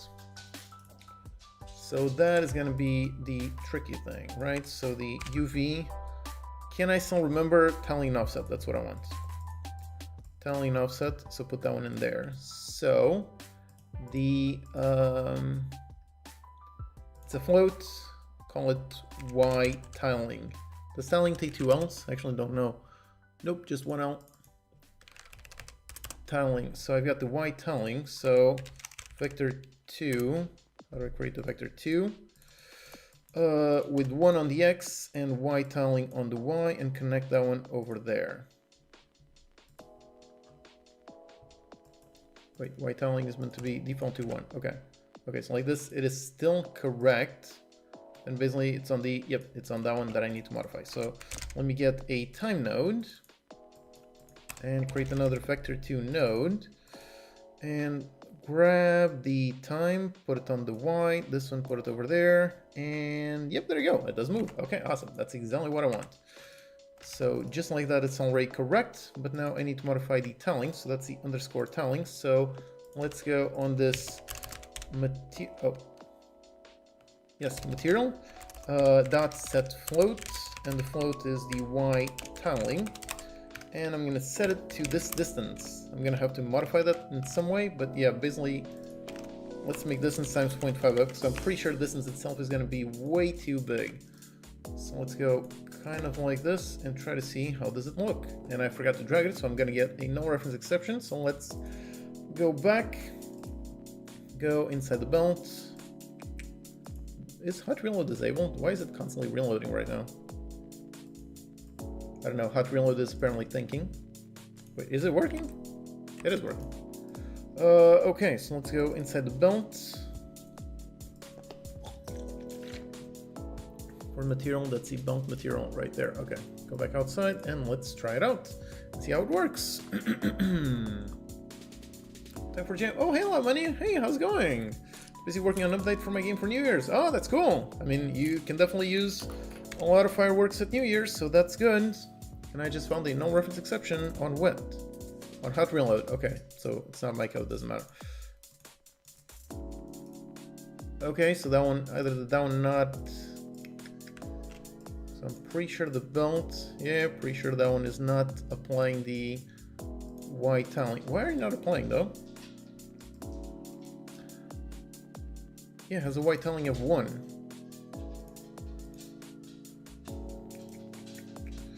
Material set float underscore Y tiling. Did I name it that? I did. Y tiling, reference name, Y tiling. So set it to something. Yeah, because that one is a float, so debug on log. Is it another? Okay, I think it's actually another one of the bugs related to hot reload, which is annoying. Like, it seems like every time that I add something, I have to. How's the green ground made? That is actually a asset, a free asset. Gridbox, I think that's the name. Yep, there you go. It's this one. Very useful asset whenever you need these kinds of prototype kind of materials. Yep, just use those kind of like that. And those are quite nice, yeah. It's a bit of motivation since I don't know many things on maths and physics. So I'll have some tips. Just make more games, that is basically it. In the beginning, things seem super complex, but then they become much easier. Okay, so why is this one not... Why are you not applying that one? Because it is applying that one. Okay, so that's strange.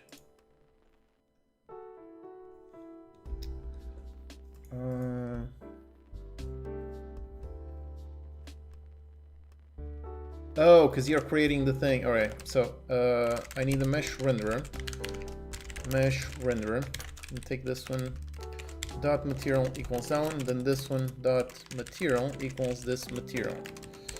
Because basically I need to create a new instance of the material, apply that new instance, and then update it. So private for the material. Make the new instance, apply it. So yeah, that was the issue. I was basically not applying it to the same thing back then. So let's go inside the belt, and on the belt visual, drag the... Ah, crap, I need to recompile. So let's recompile those changes.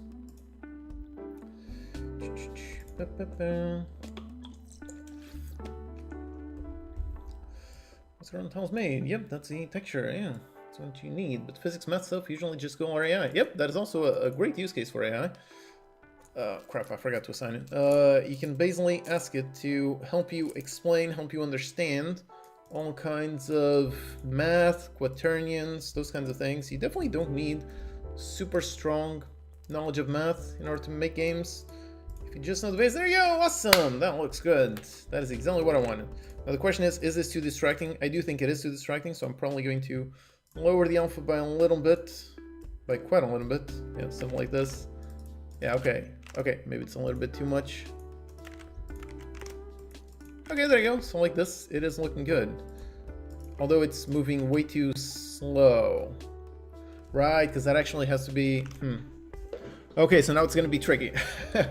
So yeah, when I was just telling you about math. Well, this, I'm going to have to do some math. And when I say math, I really just mean a bunch of trial and error.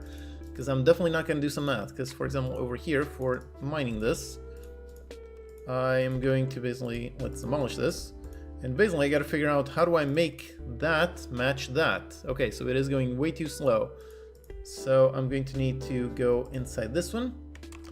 And over here, let's make a new float for the move speed. And basically the move speed will be the time multiplied by this. So multiply node, multiply the move speed by the time dot on the time, and then use this one over there. So basically the move speed, this one by default will be 1, except it cannot be 1. So I have to make that dependent on the upgrades, and the upgrades are on the belt. Belt? Wait, no. Oh yeah, it's actually not, yeah, it's actually not upgrades. Yeah, it's over here, the belt. Wait, is it just this? Because they are moving at a speed of, move speed of 5. So is it really just that? If I just put it at 5, is it going to work? Okay, if so, then that's actually quite interesting. I thought it was going to be more complex, but I guess not. I guess if I just, so put the miner over there, put the belt from there to there.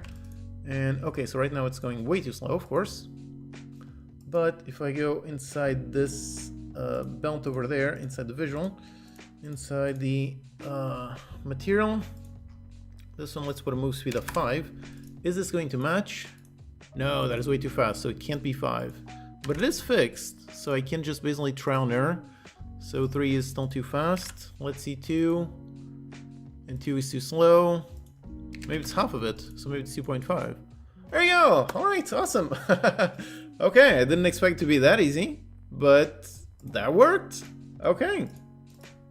So I guess it literally is that easy. Okay, so let's just go inside the belt, just put it on 2.5, and that's it. No need to worry about it at all. Just move speed, default 2.5, and apparently that will work fine. That's good to know. So if I go ahead and mine this guy right here, and then I put a belt from there to there. Okay, so that one apparently, because I modified it, I guess so.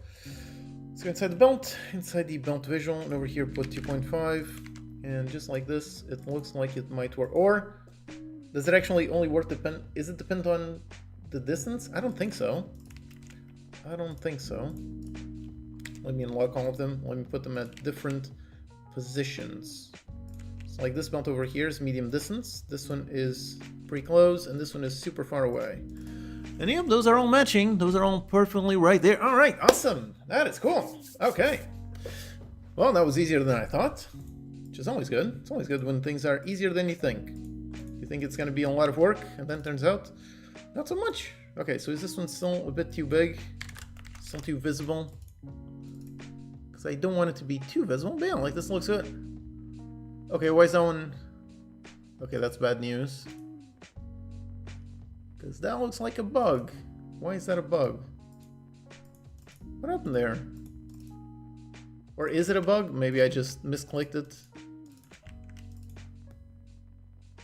So I'm pretty sure that one goes in correctly. Yep, there you go. It's delivering -10, so it is delivering those. Okay, let me make sure that I don't lose. Yep, I did implement logging. Yep, that was definitely a big challenge last night. But yeah, I do have it, and it does look quite nice. Okay, let's go down. Now go back. Now put that.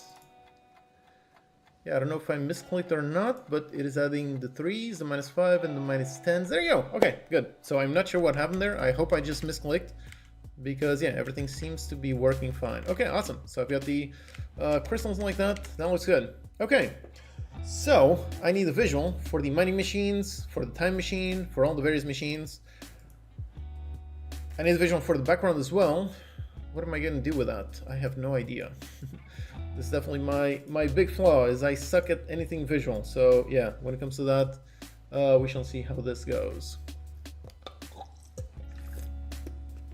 TTM, my programming skills have gone to 0. How does that happen? How does that happen?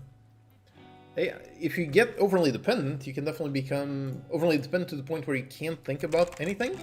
But it definitely shouldn't go down to 0. Ah, crap, there are no details for time machine.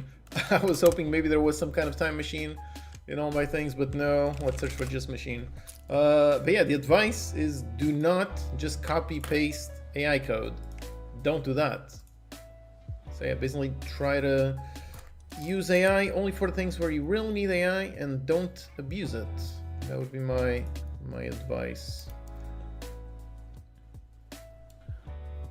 Okay, so how on earth am I going to make a time machine? You decide on visuals, then make them all work together. I mean, I just try to find things that look like they are together. But yeah, I'm definitely not an artist, so this is definitely my weak point. So I'm just going to try my best to come up with something decent, but I have no idea what can I come up with.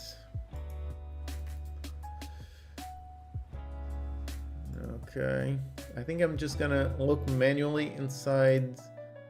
Can I look manually inside the package? Actually, I don't know. I can import the package. Oh, I can open and search. I can. Because I've got, for example, the Synthi Sci-Fi Worlds. That one is good. Or just search for sci-fi. Sci-fi characters. Nope, these are probably not good.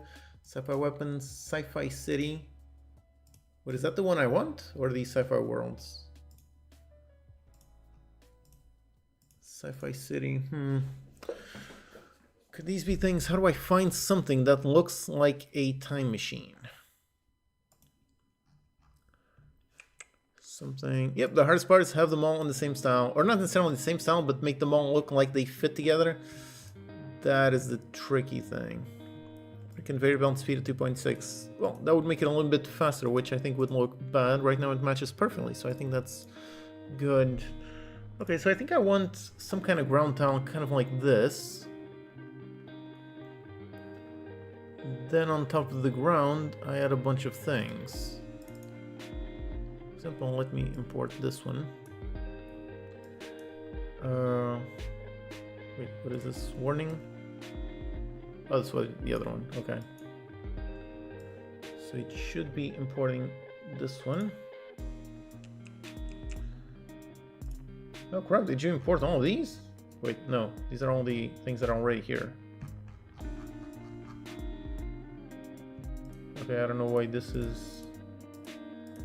Saying material was not upgraded. I'm not trying to upgrade any materials. But did you import what I wanted? Actually, no. Where did you import this? Show in package view. Wait, not in package view. No. Add to my scene. Oh, it already added to the scene. Okay, here it is. I just couldn't see it just because the characters were in the way. Okay, so it's basically a platform, but the other way around. So let's invert it. Okay, maybe this could be a nice... nice base for the time machine, maybe. inside the time machine. Ah, crap, no, now the characters over there, those are not helping me. Not helping me too much, no. Okay, so for the visual itself, let's make another visual. Another empty for the visual. Time machine visual. Over there, enable that one, put that one on 0, 0. Kind of like that. And then for the time machine visual, put that one, put it on 0, 0, kind of like that. And 0, 0 is reversed. So not what I want. Let's put it roughly right there. And let me hide the other visual like this. Is that a good base for a time machine? I'm not sure. The bounce socket, yeah, that one doesn't quite matter. Or rather, it does matter, but yeah, I'm gonna work with the sockets later on a little bit more. Okay, I'm not sure I like this base. This base looks a bit strange. What about that floating platform? That one seems interesting. So this one... Okay, that one seems pretty complex. So honestly, I think this could be like the top of the time machine, maybe? Yeah, maybe this could be like the top. I think this looks complex enough to be like the top of a time machine. So I think like this is a bit too small, so I definitely want it to be a little bit bigger.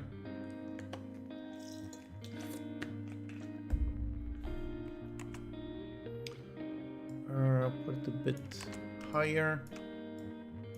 Make sure that it's roughly over there. And now let me get something for like the middle of it. Do I make something basic like that? Or maybe actually, maybe I put just a cube and then add some props on the outside. Like some of these things. So I could add like enable the cube. Put the cube sort of up like that. And then put these cables. Where are these cables? I put like these cables over here on the side. Kind of like this.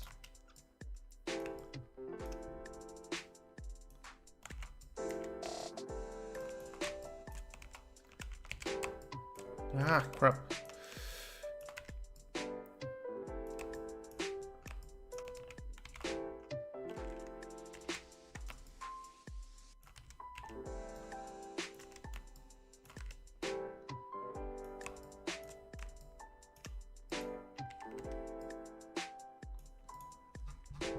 Okay. Still looks way too basic. Okay. It's very tedious. I definitely struggle when it comes to visual stuff, so definitely do not look to me for advice on visual stuff, because I can definitely not do that. What is this, a cage? And a cage with a light? I don't know what this is. It looks good. Cage. What kind of cage is this? Oh, it says biohazard. Maybe that's cool.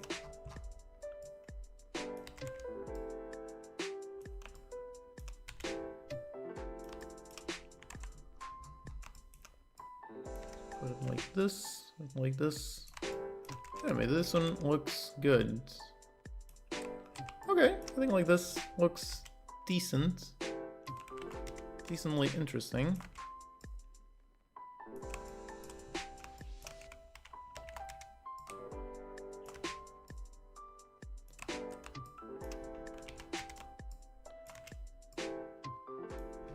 Okay, honestly, I think that looks somewhat interesting. Let me get rid of the underlying visual. Okay, I think I'll get rid of the cables as well, because those I don't think are looking quite good. And that one is needs to be out a little bit more. Okay. Okay. So I think like this. It's a decent visual, I think. That looks kind of like a state machine. How do you rotate the object? Press the rotate over here, or just press the E key, and then you can click and drag over here on the handle, or you can hold down Control, and if you do that, basically it goes through more snappable things. So if you want to do 90 degrees rotation, holding down Control, that does help. Okay, so I do think this looks mostly okay. This one seems to be a little bit offset. Kind of like this. Yeah, okay. So this is the time machine, I guess.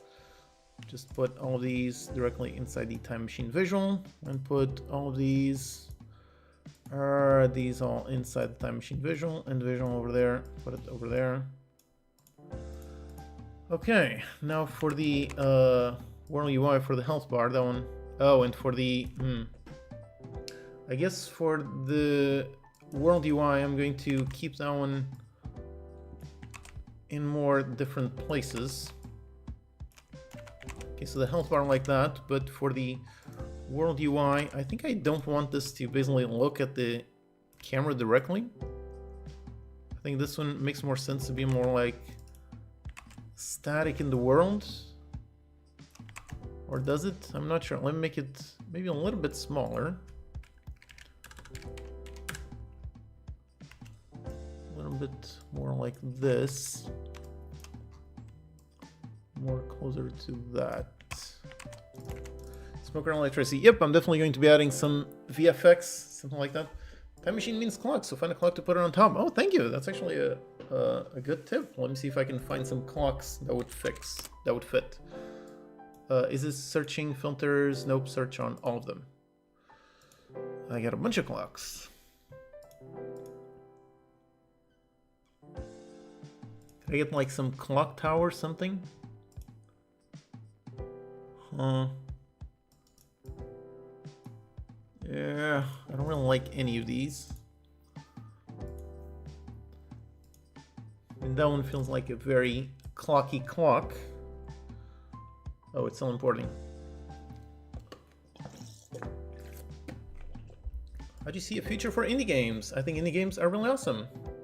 Oh, Jaden Williams. Oh, the awesome shorts guy. Oh, wow, I've been a big fan. Oh, thank you.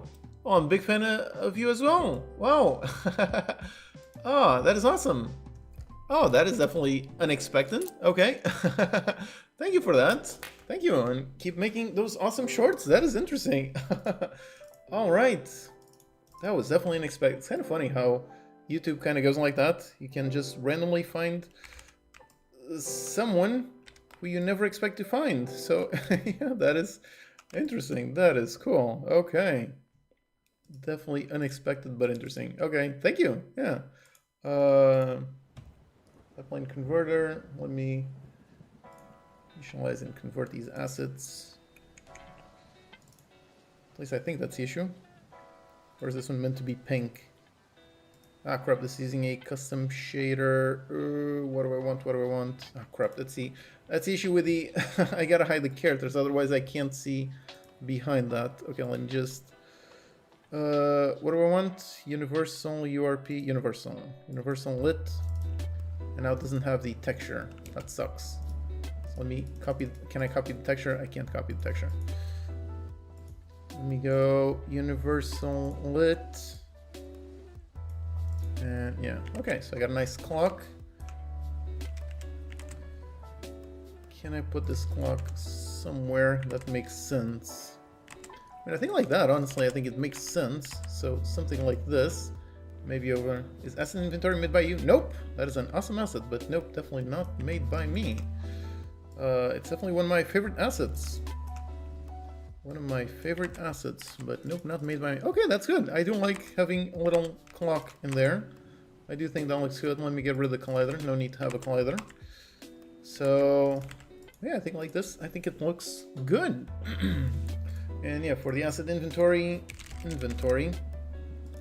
I did do, there you go, the one asset you must have. I'm definitely a big fan of this asset. As you can see, it is super useful for finding all kinds of things, so I definitely do recommend. What's on the phrase friend swap games? I think that's a very good phrase. I did actually get surprised when I made a video where I talked about the term friend swap, and someone thought that the term sounded insulting, which I found strange because for me it's literally just the name for the genre, so I don't see it as insulting at all. In fact, I see it as a very applicable one. So yeah, I do think friend swap is a very great genre name. I think it makes sense, at least for me personally. I don't think slop necessarily sounds necessarily bad. Okay, that one I probably need to angle it upwards just so it's a little bit more visible. But yeah. So yeah, I'm definitely a big fan of the term friend slop. I think it makes sense. And yeah. Just like there was someone that once I talked about a game, talked about Doom and said it was a boomer shooter. And some people, and one person was offended by it, thinking that it was like offensive to boomers, like people over like 50 years old, which to me was strange, because for me boomers just because it's like Doom, you use a shotgun, it goes boom. So it has nothing to do with like boomer people, boomer generation. So, but yeah, it's interesting how terms are really just names, and names are made by people, and then people interpret them in many, many different ways. So even if you think something sounds okay, someone else might just be offended, even though it's not meant to be offensive to anyone. So yeah, I guess it's interesting how language can be interpreted in many different ways. Okay, because I think that one needs some kind of a background. Something like this, like this, like this, this, like this. Okay, now it's way too big. Okay, something like this. Okay, I think that looks interesting. All right. Terms for games played as old folks. I mean, I don't know who came up with that term, so perhaps the person who came up with it has a different idea for what it means. But yeah, for me, it is literally just something goes boom. And same thing for that, yeah, because slop is using AI slop, which is negative. I agree. AI slop in that context is negative, but in the context of friend slop, I don't think it is negative at all. I mean, the example is peak, store.steampower.com, which, there you go, it's right here, which people call this friend slop, and I do think that's a very accurate term, and I definitely don't think that is a negative on the quality of the game. It's clearly a very, very good game. So it's really just the name of the genre. Just people started using that genre, and I definitely don't think that the genre name itself implies anything negative. No, it's just something fun, you play with friends, that's really it. So yeah. Regardless, again, it's genres, names, those take on life of their own. So regardless of whether you feel that it's positive or negative, that's the name of genre. That's the name that people will continue using. So yep, that's what it's going to be. Okay, nice. So I do think that's an interesting time machine. Definitely gonna have a bunch of smoke, a bunch of stuff. Maybe get rid of the biohazard over there. Maybe that looks a bit strange. Can I hide it with something? Again, this is where having some super basic, just 3D modeling skills would be good. So I wouldn't have to basically do this. Basically have to manually try to hide something like that. Yeah, because I'm gonna try to manually hide it, which is definitely not ideal. And put it on global over there, rotate it over there. Just try to hide the thing that says biohazard, which would definitely be easier if I could just edit the model, just go there and try to hide it. But anyways, for now this sort of works. Rotate enough? Yeah, I didn't rotate enough. No. Crap. This. Okay, I think that one is hiding the text, Okay, so that should be hiding. Okay, I think that's good enough for now. Prefab remove biohazard from it, because that's on a texture, so I would have to edit the texture itself. It's not on the model. But yeah, like this, yep, it's hidden. So yeah, there you go. Okay, that's my time machine. Still need some visual effects, but for now, yeah, I think that looks like a pretty decent time machine. Again, that's the thing, since my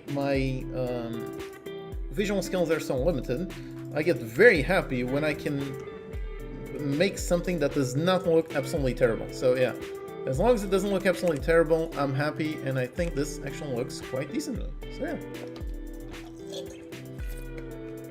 Developing procedural playfield generation in Unity. Notice on the tile grid-based generation that Unity integrates small floating point error in the world position. Does it? Usually floating points only have errors if you go way too far off the origin. If you do some math, then yeah, you are going to see some world positions that don't perfectly match. So over there, if you do a bunch of math like 3 divided by 1, you are definitely going to be seeing some weird numbers there. But usually you can place them wherever you want. So usually precision generation should not necessarily have any issues with floats.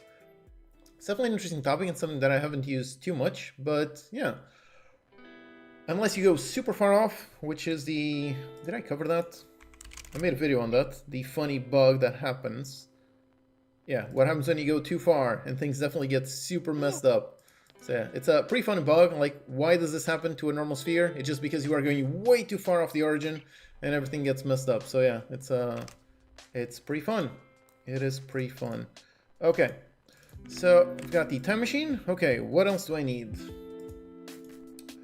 What else do I need? And actually I also don't know where is this adding all these visuals because I want to keep them organized. Otherwise things are going to be messed up. Okay, it's over there in the third party. Okay, good. So they're all stored in this folder. That's nice. Okay, because I don't want it cluttering my project. Okay, so basically this is the time machine, so that's good. But now I'm gonna need all the other machines for like the gather machine, the splitter machine. All of those are going to be needing some things. So the belt, that one looks good. Crafting machine. The merger, the splitter. Yep, I gotta build all of these, and I don't know how I'm going to build all these. Box collider does not support negative scale. What? There's a box collider negative over here? Well, this one does not need a collider, so just get rid of it. Okay, so the crystals, those got something. Okay, for the miner. This is very important. So let's come up with some visual for a mining machine. So if I search for miner and find some pickaxes. Okay, nothing interesting. Mining. Just the bridge mining list. This is on the sci-fi worlds. Yeah, I think the easiest way is really just to find a sci-fi package and just use something. So sci-fi city, that one probably doesn't have any like mining things. Sci-fi space, sci-fi worlds, those are probably good. Sci-fi cockpit, sci-fi lab. Oh, that one could be interesting. Let's see, what does this one have? Okay, it's all very complex stuff. So it might be too complex, might be more, or rather in the realistic genre, whereas I want something more low poly. Even though it's not too realistic, so this could work. So some of these like monitors, these could be good. Let me grab this monitor, try to see what does this one look like. Wait, is it? Okay, it's still importing.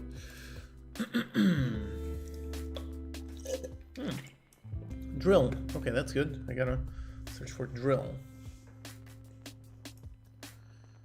Let me go on the filters, remove this one. Search for drill. If I find anything. Okay, that's good. I like that one. I think I used this one in like Dinky Guardians. I think so. Drilling machine. Can you get some previews on this? A drilling rig. That one looks quite complex, but it might be interesting. The prop drill. That one looks good. Can I recreate the previews on this one? Ooh, I like this drum plate. That one looks good. That one looks like it might be a bit too complex, but okay.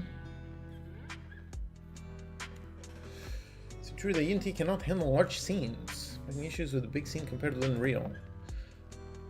But that depends on what you mean by that. I mean, if you have a super large scene, you are going to run into memory issues, regardless of what engine you use. So if you have a general large scene, then you definitely need some kind of thing to handle dynamic loading. So you've got load things. Oh, Bali, então, bebê. So you've got to load things and then unload things. So yeah. Watching all day, but I really have to get back to work. Yeah, don't fall behind your goal. So yeah, thanks for being here this time, and yeah, definitely enjoy the rest of your Sunday. All right. What was I saying? I forgot. Okay. You have an in-coordinate system with 1x1 tiles transformed into floats with a small deviation. I mean, I was looking to how you are positioning, how you are making that conversion from int into float, because usually that should not happen. Like, unless you are doing math, if you are doing math, you are definitely going to get some deviation. But if you just have the int value 1 and you convert it into a float, then it should not convert to anything other than the actual number itself. So I would guess that you are doing some kind of math over there. Okay, let me see all the things that I grab. Oh boy, this mining rig, this is way too big. Bali. Então, se eu não consigo fazer time miner visual. Okay, so I gotta get the time miner visual and I gotta put something over there. Okay, let's look at this. Okay, that looks perhaps way too big. Oh, it's got the... Oh, Bali! Não podes tocar no microfone, senão isto fica tudo manchado. Tem cuidado, bebê. Não. Tem cuidado. Okay, so that one goes like that. Well, because the mining machine can mine from anywhere, so I think... Yeah, I think I'll go with something more like this, something that fits on every position, and then I can basically move it around. But I got something else. Okay, I got some monitor. Okay, that's a fun monitor. Let me increase the size so you can see it. Okay, that's a fun monitor to add to something somewhere. Okay, that's fun. And I got the drilling rig. That's a big one. The drill plate. Where's the drill plate? Why is that one so small? Why is it invisible? Is it meant to be invisible? Okay, that one seems to be invisible for some reason. It's not showing anywhere. Okay. Okay, I don't know. Anyways. So I've got the... Okay. Okay. You know, thanks for the live stream. Awesome. When are your live streams? They're not planned, so yeah, they are whenever I have them. I mean, I do have a weekly live stream that I do every single week for channel members and course students. So that live stream I do every single Saturday. But these regular live streams, whenever they happen. So in this case, Unity just happened to have a game jam, and I figured I might as well do the game on a game jam. But yeah, usually they're not planned, so I myself, I don't know when is the next live stream going to be. So that's kind of the issue. Oh wait, because I copy pasted. Copy, go inside this one, paste it, put it on 000. Let's see, okay, it needs to be way much, well, actually it doesn't have to be of that size, because that size is probably way too small anyways. Let's make it a little bit like this. Okay, I think like this, it's a little bit better. Ah, bom, então, se eu não consigo trabalhar. Okay, so, I guess that's sort of a decent size for a mining machine, okay. Well, from Portugal, hello, how's it going? Since I'm talking about the editor, gets very slow, not the game. Well, yeah, that's going to happen, but you can do the same thing. You can apply some kind of dynamic loading system for the editor itself. So yeah, you can definitely do that. But yeah, if you have a lot of things open, then your PC is just going to struggle. It doesn't really matter how efficient you are. If you put a lot of things, it is going to struggle no matter what. Yeah, it was a drum plate that this one did. Oh, now it loaded. Okay, good. Because I do think that one needs some kind of thing on the back end. Copy, go inside this one.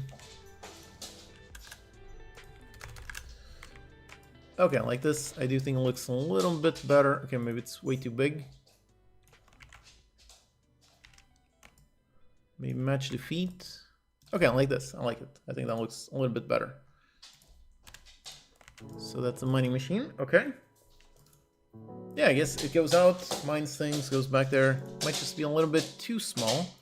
So might increase both of these by just a smidge.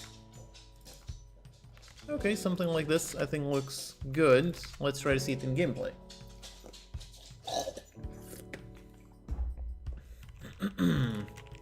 So put a mining machine. Yeah, there you go. Okay. I think that looks good. Okay, I think that looks alright. Okay, so yeah, there you go. Starting to have some nice visuals for the game itself. So that's cool. And for the thing over there, boom, that one is running out. Okay, that's good. That is good. I'm not a big fan of the zoom, how it's based on field of view, but yeah, I don't have enough time to work on that right now. So yeah, the mining machine is working quite nicely, so that's fun.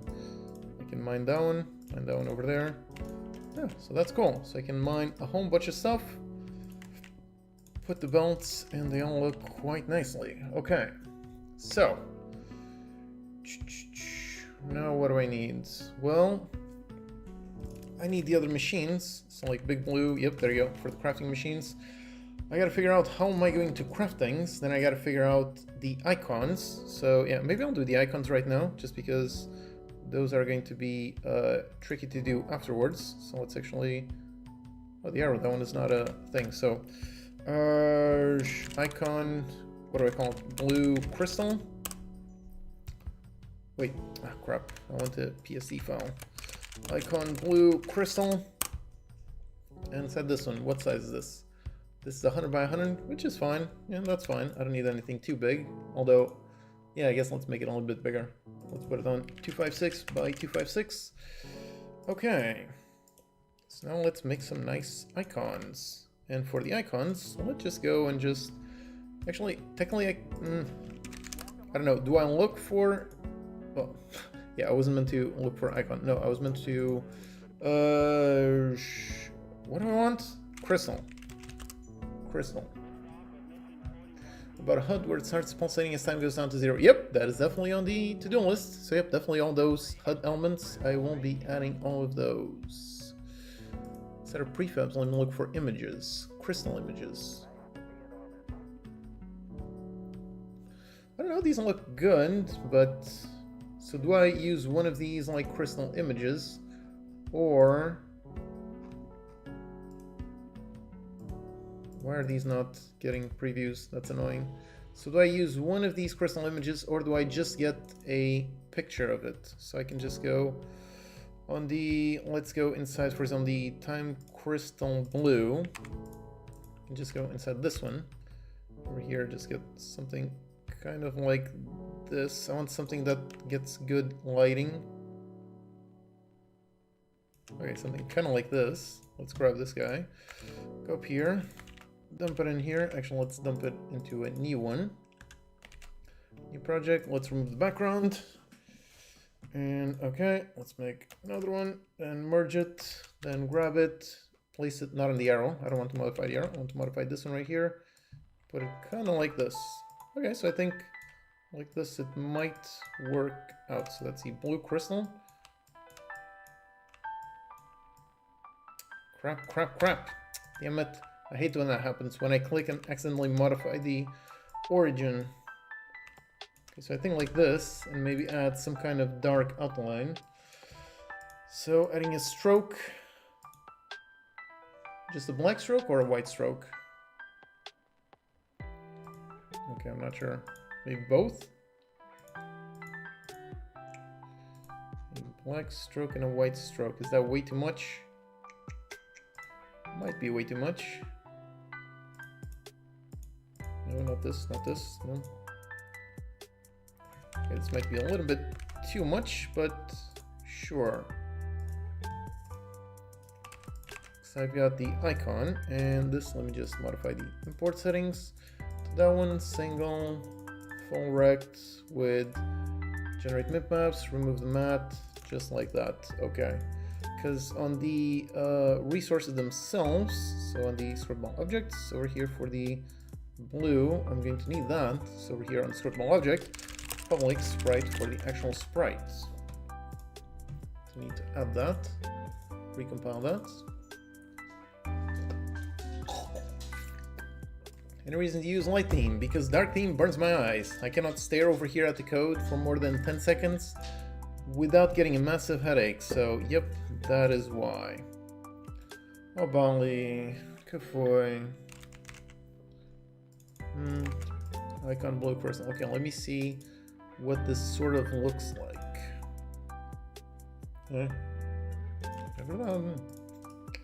Put a miner, put a belt from there to there. Start gathering something and modify the UI just to see how it looks like. So let me go on the UI itself, inside the canvas, inside the resource manager UI, the container, the template. And over here for the image, let me use that image. Try to see what does it look like. I need to pause and pause. Okay, so like this with a white and that, I think it might look alright. So okay. So for me, light theme hurts my eyes. Yep, for a lot of people that is the case, but for my case, I don't know, maybe my eyes are wrong. I don't know, but yeah, for me, my eyes, they definitely do not enjoy dark mode at all. So let's go with hue and make it, I want a red crystal. And then I want the yellow crystal.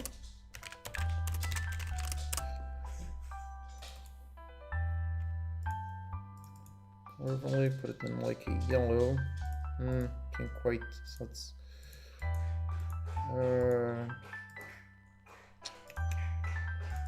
how do I make it more yellow-like? Someone gets way too... no, it loses something. Yeah, I think I have to first make it grayscale and then do that. So let me actually make this grayscale. So duplicate it, go into image, adjustments, saturation. Let's desaturate the whole thing, make it grayscale. Now apply it. And now if I go and I multiply it, oh, Bali in tone. Multiply it, now put it in yellow. Okay, that's a bit too dark, but yeah, that's kind of a yellow. I guess I can just image. Wait, no. Oh, Bali in tone. Fuck. Não estás nada a ajudar, pois não? Não estás nada a ajudar. Okay, stop liking that. Let me go and take that one down. And just go and on the brightness and contrast, let me add quite a bit more brightness. Yeah, there you go. Okay, so that's good. That's good. Now make it a folder. Copy that one, paste that layer style. Movie color overlay. There you go. Okay, good. So that one is nice yellow crystal. Took a while to make that one, but yeah. So I've got the yellow one, then I've got to get the purple one. Now, do I still use the same icon? Probably not. I probably want to use one of the other ones, so let me go inside that one.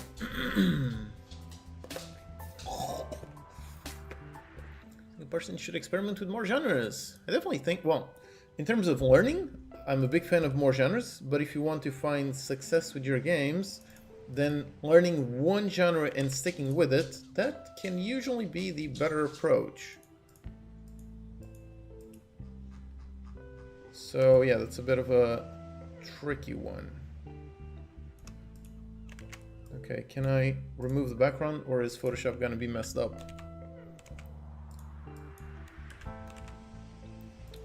Can you remove it? Because background is the same color. Oh, you can! That is surprising. That is very impressive. It's a little bit too dark, but still. So, which one do I want? Which one do I want? I want... let's say the big blue. So big blue crystal. And this one, let's copy this one, paste it over there. Put the big blue crystal. And yeah, I guess I want it to be a little bit lighter. This is way too dark. Quite a bit lighter, less contrast. I don't like how that thing is way too dark. You got the saturation, maybe desaturate it a little bit. Make it lighter. Okay, like this. Okay, like this. I think that's good. Copy it. Let's paste it over there.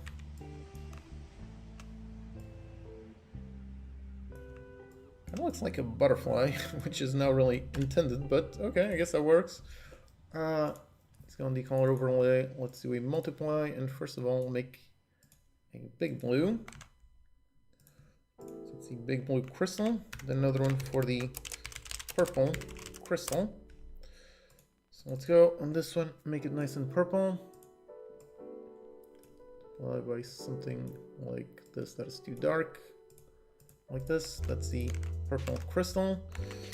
Then I need the black crystal. This one's going to be interesting because this one's basically fully black. If I multiply it, yeah, the whole thing just gets black. Actually, maybe it's interesting like this. Maybe it's like fully dark. So maybe that's interesting. And I just need the mega blue, right? Mega blue crystal. So that is the only one that I'm missing. And that one is going to be... Do I just take this one or do I take the other one? Let me actually take a picture of this one. Mega blue, because I do like this shape. I do think that's an interesting shape. I think like this interesting shape. So this, let's remove the background. Go on to another one. Let's merge the layers. Go back onto the mega blue crystal. Okay, so the issue is, yeah, like this. Okay, so I need to modify this a tiny bit. Can I hide that one? I can't. So, like this basically has no highlights, which can let me hide. Ah, crap. I really don't like how, I really like how the thing is super intense in general, but I don't like it over here. Yeah, there you go. Like this, that is much better. That's what I want. Like this, now I can enable it again, just so I don't forget. Okay, enable it again. And on this one, enable the emission again. Okay, everything's back to normal. And on this one, I can go, I can paste it over here. I can remove the background. Now it should work. Let's merge the layers, go back into the mega blue crystal. And now, yeah, there you go. Now it looks quite a bit better. Okay, like this, and copy this one, paste this one, and yeah, there you go. Okay, so I've got the nice little mega blue like this. Okay, so that's good. That seems good. So close all of them. Nope, don't save that. So I've got all my icons right there. Okay, good. All right. Try switching dark mode. I don't even know how I switch this into dark mode, so yeah. Okay, so now let me actually use the icons over the, wait. Oh yeah, only now I noticed that I've got the characters, I hid the characters quite a while ago, and I totally forgot to enable them again. There you go, there they are. I thought there was something missing, so yeah. Strategy or favorite game genre? Yeah, probably strategy, automation, management. Those are really the genres that I very much enjoy. Okay, so let me go on the UI, on the resource manager UI. Yep, over here on this guy right here. On this one, instead of modifying the color, so on the setup, instead of setting the color, instead of a color, let's receive a sprite, and then image.sprite equals that sprite. So then I go that one dot sprite and I set that sprite. And now, do I have errors? No. Set the sprite, and now I just gotta go into the scriptable objects and set all of them. So this one, big blue, that's the icon, black, icon black, that one, this one blue crystal, yep, mega blue, like that, wait, crap, I'm icon blue, that's this one, blue crystal, then the mega blue, it's this one, and for the purple, so that's the purple, that's this one, and for the red, that's the red, that's this one, and for the yellow, that's the yellow, that's this one. Okay, good. So I've got the icons, and now the icons should show up in there. Nice. Game dev, but I'm struggling. That's normal. Game development is a very, very difficult thing. So yeah, if you are struggling, that just means you are normal. That just means you are human. So keep on learning, and over time, things do become easier. All right, like that. So I got a bunch of reds. Wait, are the... Oh, because I'm tinting it. I can't tint it. I thought that looked a bit strange. Where are you importing assets? I don't know. Dependency injection is messy because basically singletons with extra steps. As always, use the right tool for the right job. And when it comes to things like dependency injection, in some cases that is an excellent pattern that helps you a lot. In other cases, it just makes things way too complex. So there's no right or wrong answer. Basically, anything can work. So yeah, on the right pattern in the right place can be very useful, and in the wrong place, it can be very detrimental. So yeah, it's really up to you. Try to figure that out. Yeah, there you go. Look at that. I've got nice little things. Let me just update them a little bit because I want that to have a little background thing. So let's make a nice background image. Make it sort of like this. Put it in like a dark, but not fully dark, just a gray, kind of like this. A little bit like this, a little bit like this, and put it behind the image. And for the image, for example, the blue crystal. This, okay, so that's my nice little icon, but I can have very large amounts. So let's actually, because the amount can go up to like 100 or even 1,000, so yeah, like this. Yeah. Set the amounts, that looks good, and I gotta make sure to do the same thing on the other side. So let's go on the upgrade scene. And over here, yep, I've got basically the same thing. So let's go on template, let's modify it, make a background, and for the background, make it in nice and dark. Make it quite a bit bigger, especially because this one can definitely go up to the thousands. 1,000, okay, that looks good. And for the image, put it first of all in front of the background. Put it in white and put it on blue crystals. Like this. Okay, so that's good. So this one should be good. I just need to make sure, yeah, I need to modify this one. So this one takes in a sprite, and modify the sprite like that. And you gotta see where this one is being called. And it's on the other script. And over here, this one dot sprite like that. So now I can go back to the original scene. I can gather something.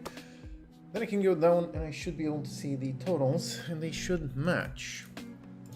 So let's unlock everything, mine a bunch of stuff. Let's go put down there, put down there, put down there, start gathering a bunch of stuff. Yep, okay, so now I've got some nice resource amounts, and over here, yep, there you go, nice resource amounts. 14 blue crystals, those, and so on. Okay, so over there, I need to make that. Isn't UI Toolkit better? It's a different tool. So it just depends on what you like. Me personally, I still very much prefer doing things using Unity UI. I'm still very much a fan of Unity UI. I've been using it for many years, and I still very much like it. So yeah, personally, I keep using Unity UI, but yep, you can definitely use UI Toolkit for whatever you want. Okay, so now I kind of need the background, but honestly, since I've been making the game, it kind of feels like I'm a fan of like this background, so I don't know what do I replace it with. I guess I should search for like floor sort of background. It was gonna be like floors, kind of like this. I guess I don't know what I want, which is tricky.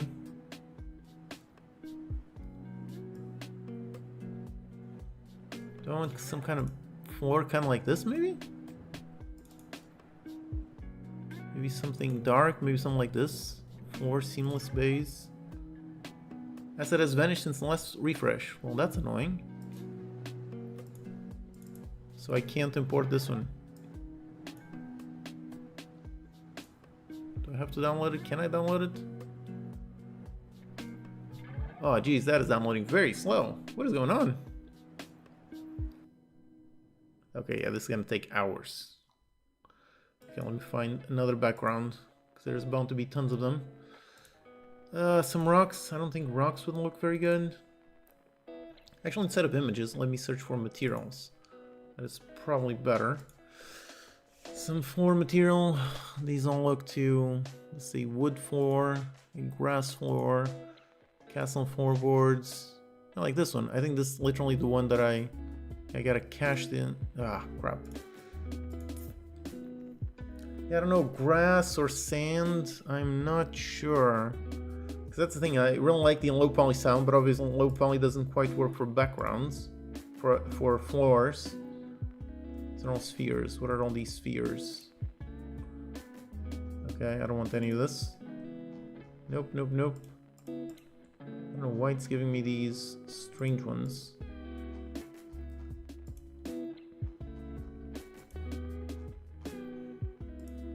Okay, that one starts to look a little bit more interesting. Why is it called stairs? Oh, super! Hey, Eugenio! Hey, how's it going? Thank you so much. Thank Thank you for the nice little coffee. Thank you. How you been? I hope you're doing great. It's been a while. Nice. Why am I finding these strange ones? Why is it showing letters even though I'm searching for a floor? That's weird. Can't I find some more decent ones? They're all strange. Okay, now I got some more, but marble floor, no. Okay, something like this.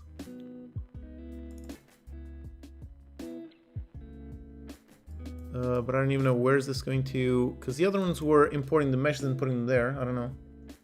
Searching for 10 hours today. No, I definitely can't handle that much. But yeah, in fact, right now it's already 1 p.m. So I actually gotta go for okay, so this one apparently it imported, I think. There it is. Okay, it's right there. But it's pink. Ah crap, it's using the all-in-one 3D shader. Actually, I might use the all-in-one 3D shader, so I guess I'll just import the whole thing. Because it's probably going to have something, so let me actually import this whole package. The all-in-one 3D shader. Let me import that one.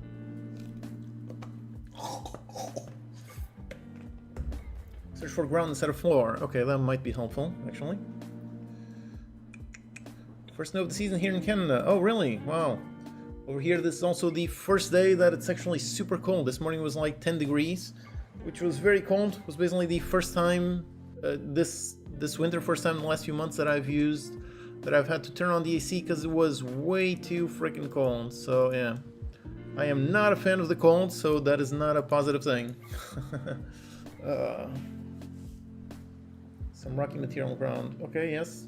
Yeah, I don't know. Either go with something grass, something material, something sand-like. I don't know. Figure this URP project. Yeah, sure, okay. Let me just go on the all-in-one 3D shit. Wait, did it import the whole thing?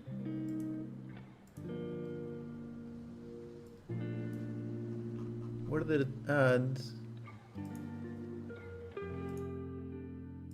Was it on? Yeah, it's on plugins. Okay, let me just.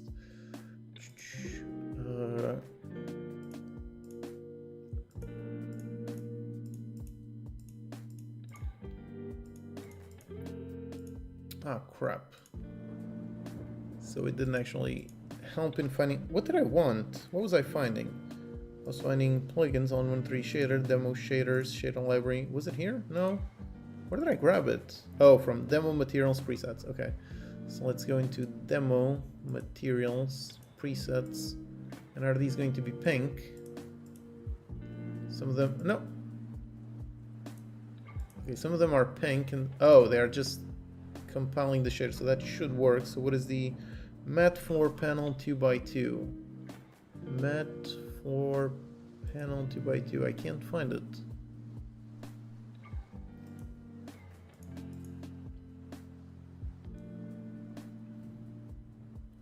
Ah, crap, that is tricky. Hey, Botarden, how's it going? Ah, this is annoying, this is tricky. I hate handling visual stuff. I hate doing visual things. I hate it. I absolutely hate it. So you're more productive when working without stream? Oh, not necessarily, honestly. Honestly, for the past few days, doing this live on stream has actually went out quite nicely. Okay, so I don't know why this one isn't loading, and I don't see the upgrade for URP either. No, that's a demo on 3 shader, and is demo working? No, it's on pink, so do I have to manually import it? I guess so, if it doesn't contain that, so let's actually go. Rendering, render pipeline converter, let's just convert everything. Material upgrade, convert everything. Did you convert everything? Nope. Why is this one not doing that? And the 3D shader window. URP settings. Configure to work correctly with URP. But it is not importing the assets. Why not?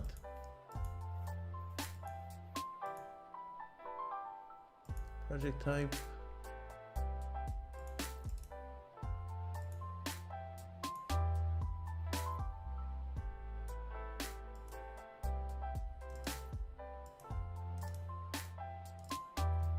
Is it because of hot reload? Is this the one that is messing up things?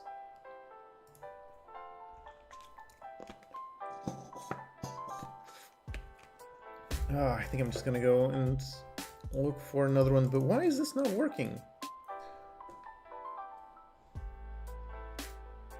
Because the all-in-one 3D shader, I'm pretty sure I've already tested this one out in URP and worked fine, so I don't know why this one... Yeah, I've done the URP upgrade thing and doesn't... I mean, these are using custom shaders, so URP wouldn't work no matter what, or the automatic updater wouldn't work no matter what. But yeah, if you have the all-in-one 3D shader, it's already using that one, but because I'm pretty sure, okay, so documentation is online.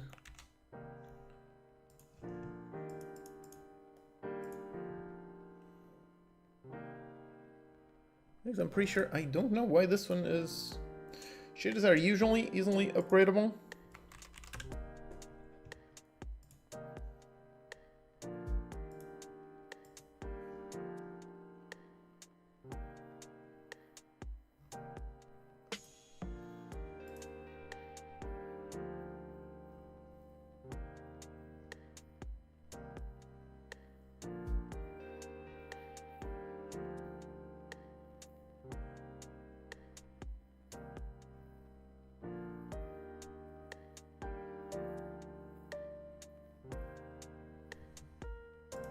Okay, so I don't know.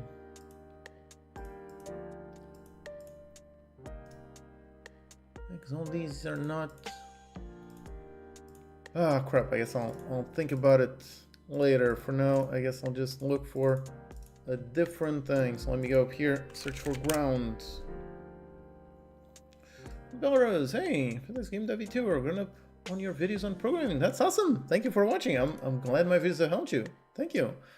That is always awesome to hear. So thanks for that. Okay, medieval assembly walls. Okay, so that one. Not cached currently. Ah, damn it.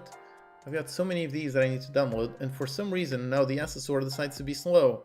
Usually the Assessor downloads insanely fast, but now it's downloading super slow. So this is gonna take ages, and it's gonna kill my live stream. That is really annoying. Yeah, apparently there's a shader over there, so it's very strange. I can't convert them manually because those are using the custom shader, but that project does work in URP, so that is very strange. I don't know what happened there, why it stopped working. Hey, heading to Unite, awesome! Yeah, I won't be at Unite, so if any of you are also at Unite, definitely do come and say hi. Okay, ground textures back, so maybe this is the best thing. Maybe just get all of these textures, just import all of them, and hopefully I can find one of those textures that might fit the ground. Showing, not in the package view, showing the, how do I see this in the inspector? There you go, it's right there. So I've got a bunch of dry ground. Okay, let's go on the floor and try to use one of these. Does that look good? Maybe. Obviously I need to change this. Does something like this look good? Very grass based, very sand based. Maybe. I think it looks a bit too intense, a bit too dry. Maybe with grass. No, I think with grass it's gonna be way too much. Yeah, grass becomes way too big, so it can't be with grass. This also, that's very complex grass, also very complex grass. All these are very, yeah, exactly, too detailed, way too detailed. Okay, this one, maybe this one. Okay, this one looks a bit more interesting, although it's still a bit too detailed. Some planar material, yeah, but on the Cinti ones, usually they don't have materials. Usually they have like a low poly, environment, so it actually has a mesh. Around the smoothness, no, doesn't help. The normal map,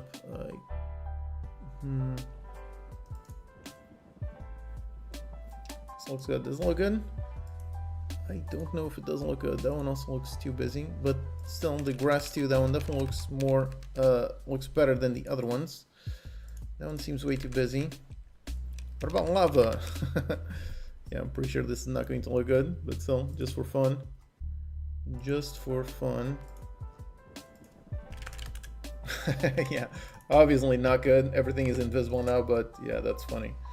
Okay. Okay, this one over here might be good. A bit less like that.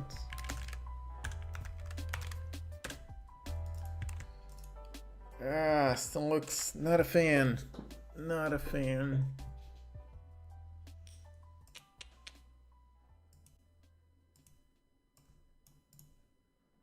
That is way too dark. That cannot be that dark. Oh, what about this one? That one looks a little bit kind of sci-fi.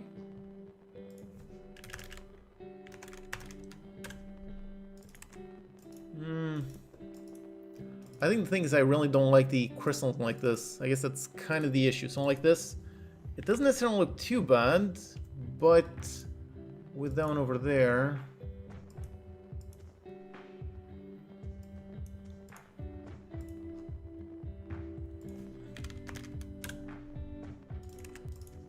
yeah, something like this I think looks sort of alright. But yeah, the crystals, I think I need to make the crystals look a bit more... Yeah, they don't seem to be too grounded. For some reason the... over there, the image occlusion needs to be, I don't know, stronger maybe? For this one does seem grounded, but these don't necessarily seem grounded. But if I make it more intense, then this one's going to be way too intense. So I think it's just the crystals. I think I just need a different mesh for the crystals. Because I do think everything else looks kind of interesting. Placing all these. I do think these look interesting.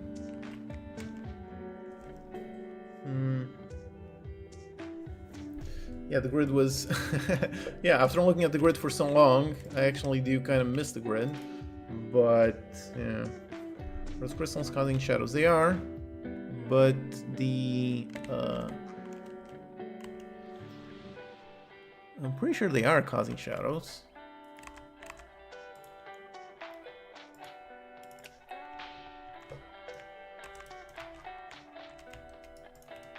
I don't know why the ambient occlusion looks so intense in scene view, but not intense at all in game view. But, yeah. Where's my directional light?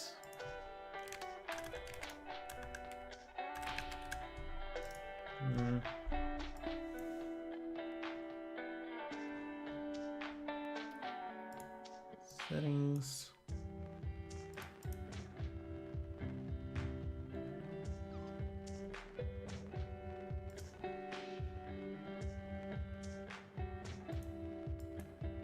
Yeah, it is.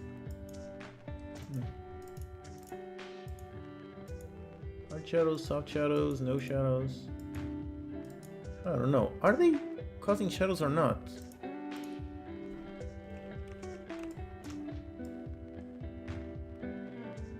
Do they not have shadows? Well, they do have the cast shadows on. But it doesn't necessarily seem to be casting shadow. That's strange. Oh wait, no, it is. Yeah, I can see those shadows down there. I guess it's just the angle of the light that makes it seem like it's not casting shadows. But it is. So maybe put the light maybe a little bit more...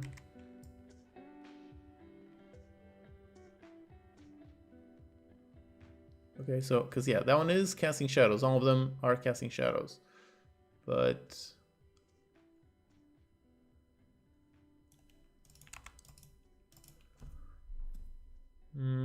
okay.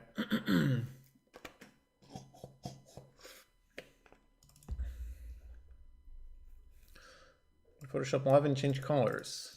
That could work, but I think a lava background looks a bit strange. Honestly, I think like this looks interesting. The only thing that is not looking like it fits is really just the crystals. So I think if I just modify the crystals and make them a little bit more complex, I think this background like here might work out good. I think so. So I think like this, so far it looks pretty alright, I think. Shadows got distance. Yep, the cascades, those do make sense.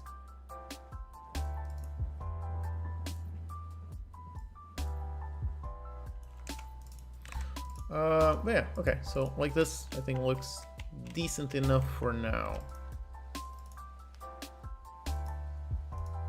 Just not a huge fan over there of the UI. The UI looking like that, I'm not sure I like it. So canvas, the resource manager UI. I'll try putting the background in kind of a white instead.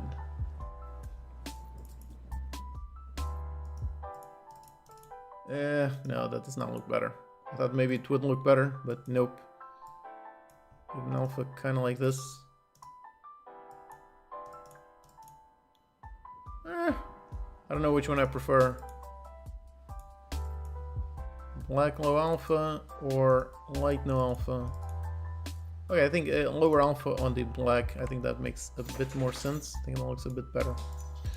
Okay, and my dog is waking up again, so yeah, I really have to go give him food because he's pretty hungry, and then I have to go I have to go eat myself, which, well, eat myself, that sounds that sounds a bit strange. I myself have to go eat. Yeah, not eat myself. No, that would be a bit strange. Yeah. Gym time. No gym today, which kind of sucks, but yeah, I'm running against the clock, so yeah. It sucks how I can't work out today. So, yeah. Okay, let's go like this, gather those, and see how that one looks good. Okay, I think that one looks good, and okay, at least for now. Again, the issue is, so if you want a tip when it comes to game jams, do not seek perfection, because it's gonna be messed up. So, I'm not necessarily in love with how the background looks, but I do think it looks decent enough. So like this, yeah, I do think like this, the game is looking decent. Although I think that I want the camera to be slightly less angled. I think it is a bit way too much on the top down. So let me actually lower the camera by a little bit and just put it a little bit more like this. I think it looks a bit more interesting, a bit more down, kind of like that. Yeah, I think like this looks a little bit more interesting. So yeah. So I can place the miners. I'm gonna have to build all the ghosts, all the things, but yeah. For now, I think this is looking okay. It's starting to take shape, take a nice visual shape. So it is going like that. I've got the icons, I've got the various things. So for now, I think this is decent. Okay. So yeah, I'm gonna make a break, walk my dog, eat something, and then I gotta be back because yeah, I don't have much time. So. Oh boy, still so much to do and still no time to do it in. I guess I really need to, honestly, I really need to come up with, yeah, the end game, come up with an actual end for the game. Oh, hey, John. Hey, how's it going? I need to come up with an actual end game. Oh, and John, by the way, I did use your crystals, so thank you for those. Those look quite nice. So yeah, I still gotta come up with an end game, so I have something that is playable from start to finish. And then I will polish everything else. So I think when I come back, I think that is the main thing that I should be working on. First, get the game playable from start to finish, and then I will figure out the rest. But yeah, John, here are the crystals. So thank you for making those models. Those are quite nice. Those look quite good. Yeah, I like that. 500 kilos of deadlift? Well, no, I'm not Eddie Hall, so no. Yeah, my deadlift, my max was like 185, which was still very heavy, but yeah, definitely nothing compared to some people, but I was quite happy to get that. Okay, anyways, yeah, I really gotta go because I gotta hurry up to eat, hurry up to walk him, then come back and so on. So yeah, thanks so much, John. Kilos of protein. Jesus, I don't eat kilos of protein. That would be quite a lot. Anyways, okay, so yeah, I really gotta go. I gotta go, so I gotta come back. So I guess I'll be back in about 2 hours, something like that. So yeah, still quite a lot of work to do. So yeah, I'm gonna hurry up, come back, and I guess I will see you all in about 2 hours. So yeah, see you all in a bit. Bye bye, see you then.